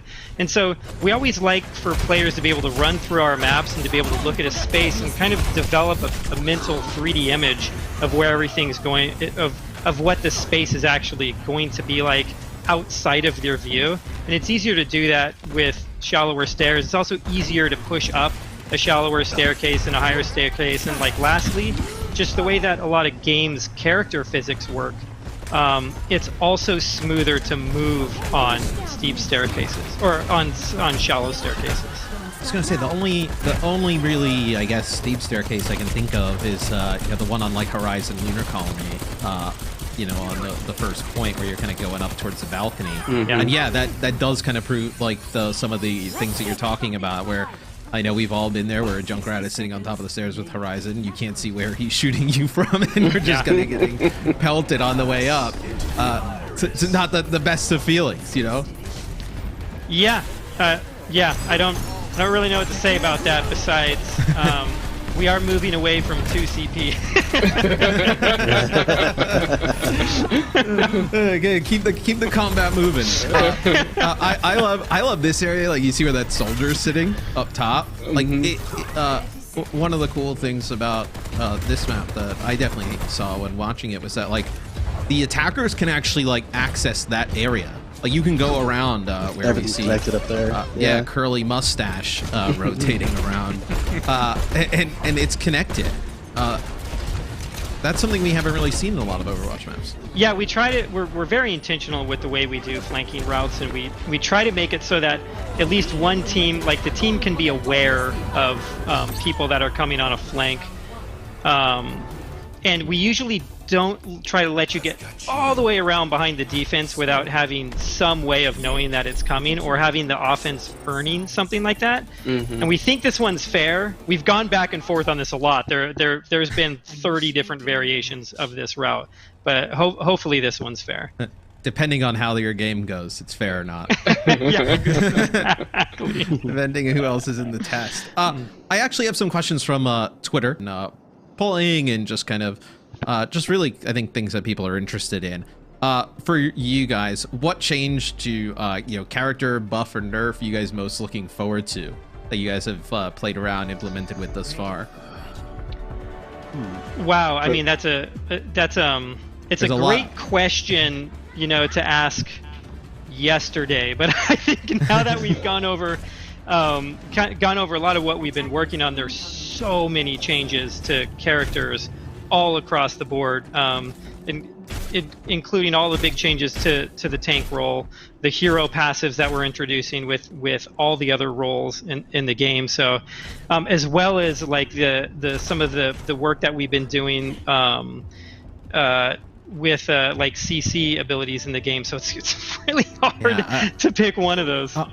My personal one is actually the one that we saw from BlizzCon was the Reinhardt stuff. Yes, as somebody who's always wanted to play Reinhardt, who's pretty tragic at it, being able to be a little bit more, this is like selfish, being able to be a little bit more brawly and more offensive is the type of Reinhardt play I want. On, you know, when I just charge in without talking to any of my teammates. Currently, it doesn't work. I'm sure that now you can do that. I'm sure that won't work in Overwatch 2 either. But I can at least put it in my mind that it could be a possibility. Yeah. That's always the promise of Reinhardt in any version of Overwatch that you're playing, is that moment where you get to drop the shield and go in and just start laying waste to people. It feels so good. Yeah, it's you know, you play Reinhardt and you come out and you feed a few times, you're like, maybe this isn't for me, and then you just land that one shatter, that perfect shatter, and then you're just like, yep, I'm committing. It's such a good ability. Here's another one from Twitter. How do you guys look at maintaining the balance between PvP and PvE? I assume they're kept like completely separate, like different environments. Like, but how do you guys look at that? Yeah, that's a really interesting question, because we talked a lot about that earlier when we started developing, you know, much larger PvE games. You know, we look at a hero like Winston. Winston is super fun in PvP, but a lot of his enjoyment comes from sort of how much you're willing to commit, and there's always like this risk game you're playing. You're taking space, but are you don't want to be too far ahead of your team or your healers, and you know, how you're committing and everything. But it's hard to translate that to a PvE environment, for example. So that in our early playtests of PvE, it was sort of like, it feels like he needs more, and then we started getting into like, okay, well, we really need to talk about if we're going to keep these separate, or are we just making changes to the base hero. So a lot of the, like for instance, the current Winston alternate fire he has, where he could shoot that blast, actually came from PvE first. We were just like, oh, this is a lot more fun, and like, oh, I wonder if this could apply to the base kit. Plus, we're doing all the other changes of PvP, and so we started playing with it in PvP. So in those cases, like if it feels like it works and we're like enjoying playing it, yeah, we'll totally take it. But I think our general philosophy is try to keep them separate, just so we can make sure that they shine really great in both individual game or all the game modes really. Yeah, and this might I have to mention one thing really quick because it's kind of fun. I did early on. I just had to make this prototype, but I did a prototype of like a PvP VE mode. I called it, which was like a hybrid mode, because I think like I get the expectation that people will probably ask about that pretty quick if we want to do that, and so I was like, let's just try a mode of it. And it was a little dirty because it was like there wasn't a lot of balancing done. It was just like, oh, let's just throw all the crazy PvE stuff in here and see how they work against players. And it was pretty tragic, but it was pretty interesting. And like, there's maybe a version of that. Yeah, exactly. There's maybe a version that we could do that at some point in the future, but we don't have like direct plans for that right now because it was. One thing came out of it like, this is fun, but like, man, this would be a lot of work trying to balance this anywhere close to what it would have to be. Yeah, we do a lot of experimentation like that, which I think is one of the funnest parts about working on this game. And I know, like, as they were playing Rome, you know, there was a question of like, hey, are we working on, like, do you work on other game modes? And it is something that we do a lot. Actually, the push map or the push game mode came out of a whole different game mode that we were working on, as we were kind of trying to solve how you would put a capture the flag into like a main version of Overwatch, and we weren't really able to do it, but push kind of came out of that. And we are working on one other one that I'm really excited about, and hopefully it's something that we'll be able to talk to our players in the community about later. I love that.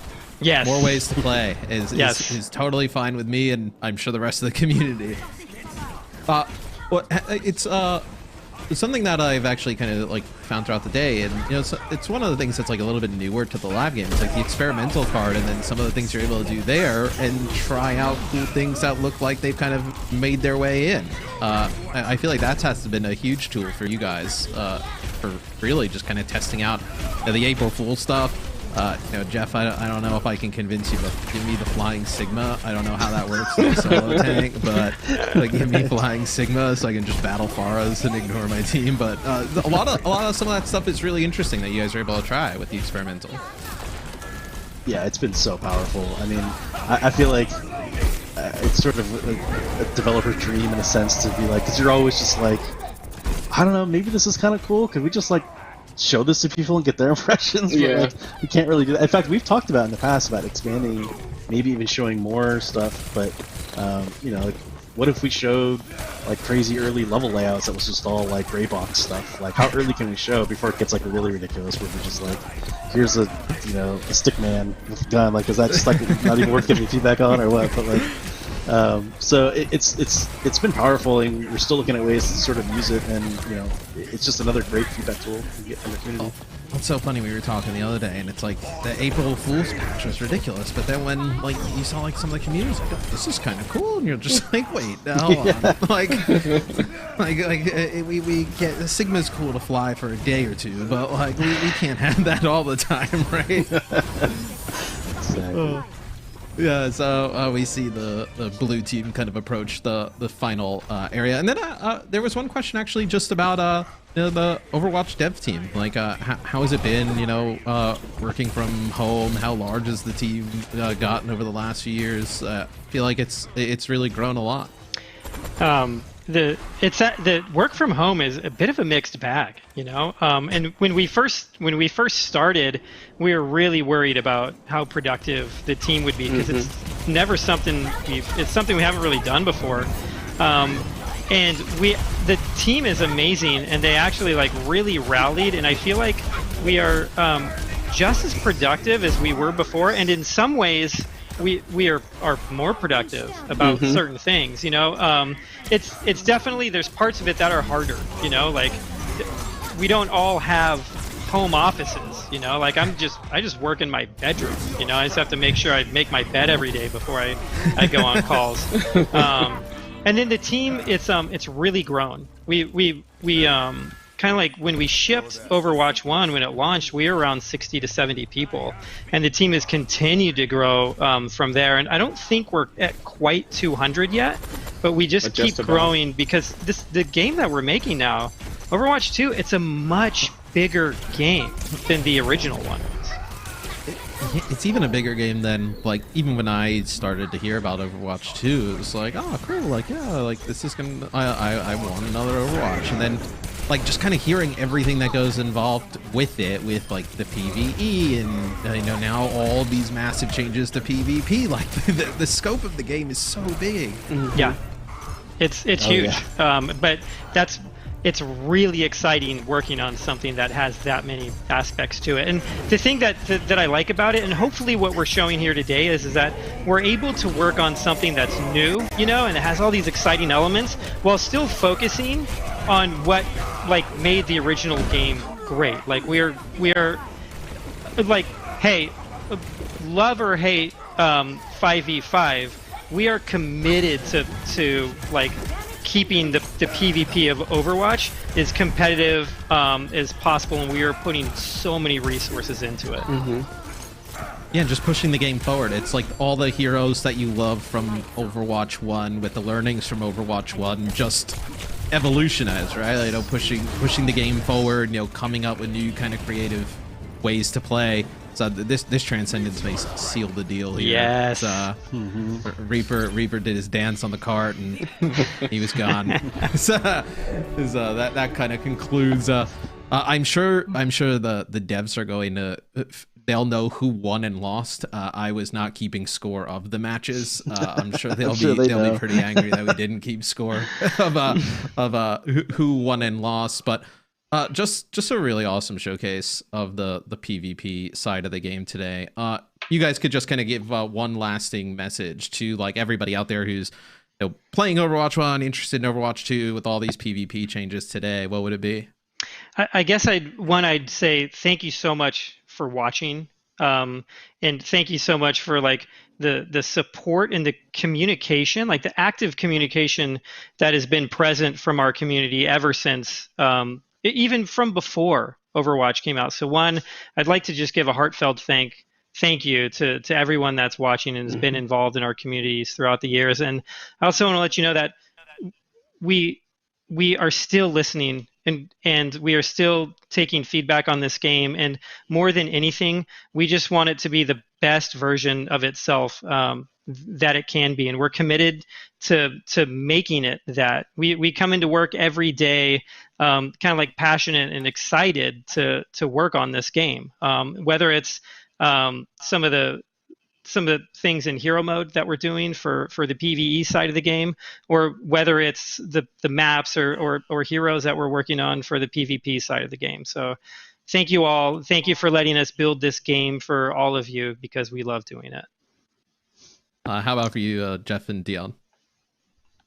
I pretty much echo what Aaron said, of course. Thanks to community. I mean, a lot of this kind of changes, especially all this experimentation and things we've done starting Overwatch 2, was directly getting feedback from the community and hearing what people liked and didn't like, and hopefully that comes across.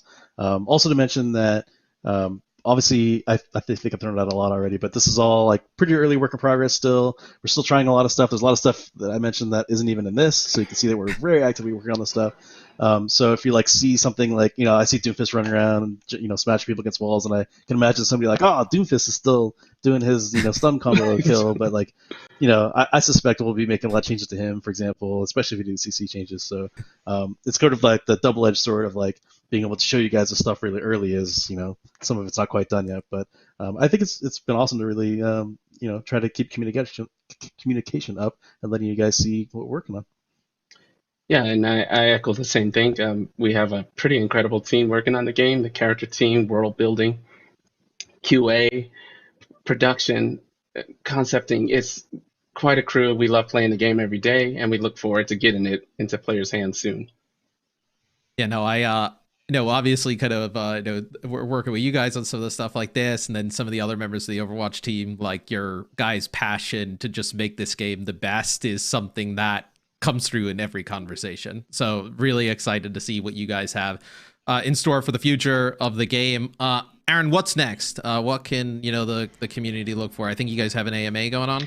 Yep, we have one coming up in just a few days. It's going to be on the main Overwatch Reddit, or subreddit, sorry. So tune into that. And I think it's the three of us. Don't quote me on that. He's signing up Dion for it. I was like, oh, okay. If it's not you guys, you just got signed up. I'll send the. Aaron, let me know. Yes, we'll someone's going to be there answering questions. We'll send the Outlook invites. No, we'll get everybody in here counting again, like we did this morning. No, nothing will be needed for that. But yeah, and then we have Overwatch League kicking off again tomorrow. We'll be discussing a lot of the things that we're talking about today here at 11:30 PT. And don't forget, guys, the Overwatch Anniversary event is going on right now in game. Some really awesome skins to earn. You can get that combat, the new Ana skin, I know, by winning games, or you can just keep losing games constantly and eventually get it, just way slower. Thank you guys so much for everything today. Truly a blast. Thank you, Aaron, Geoff, and Dion. That'll be it from us. Follow Play Overwatch on all social medias to stay up with all the latest news for Overwatch 2. We'll see you next time. Thanks, guys. Thank you.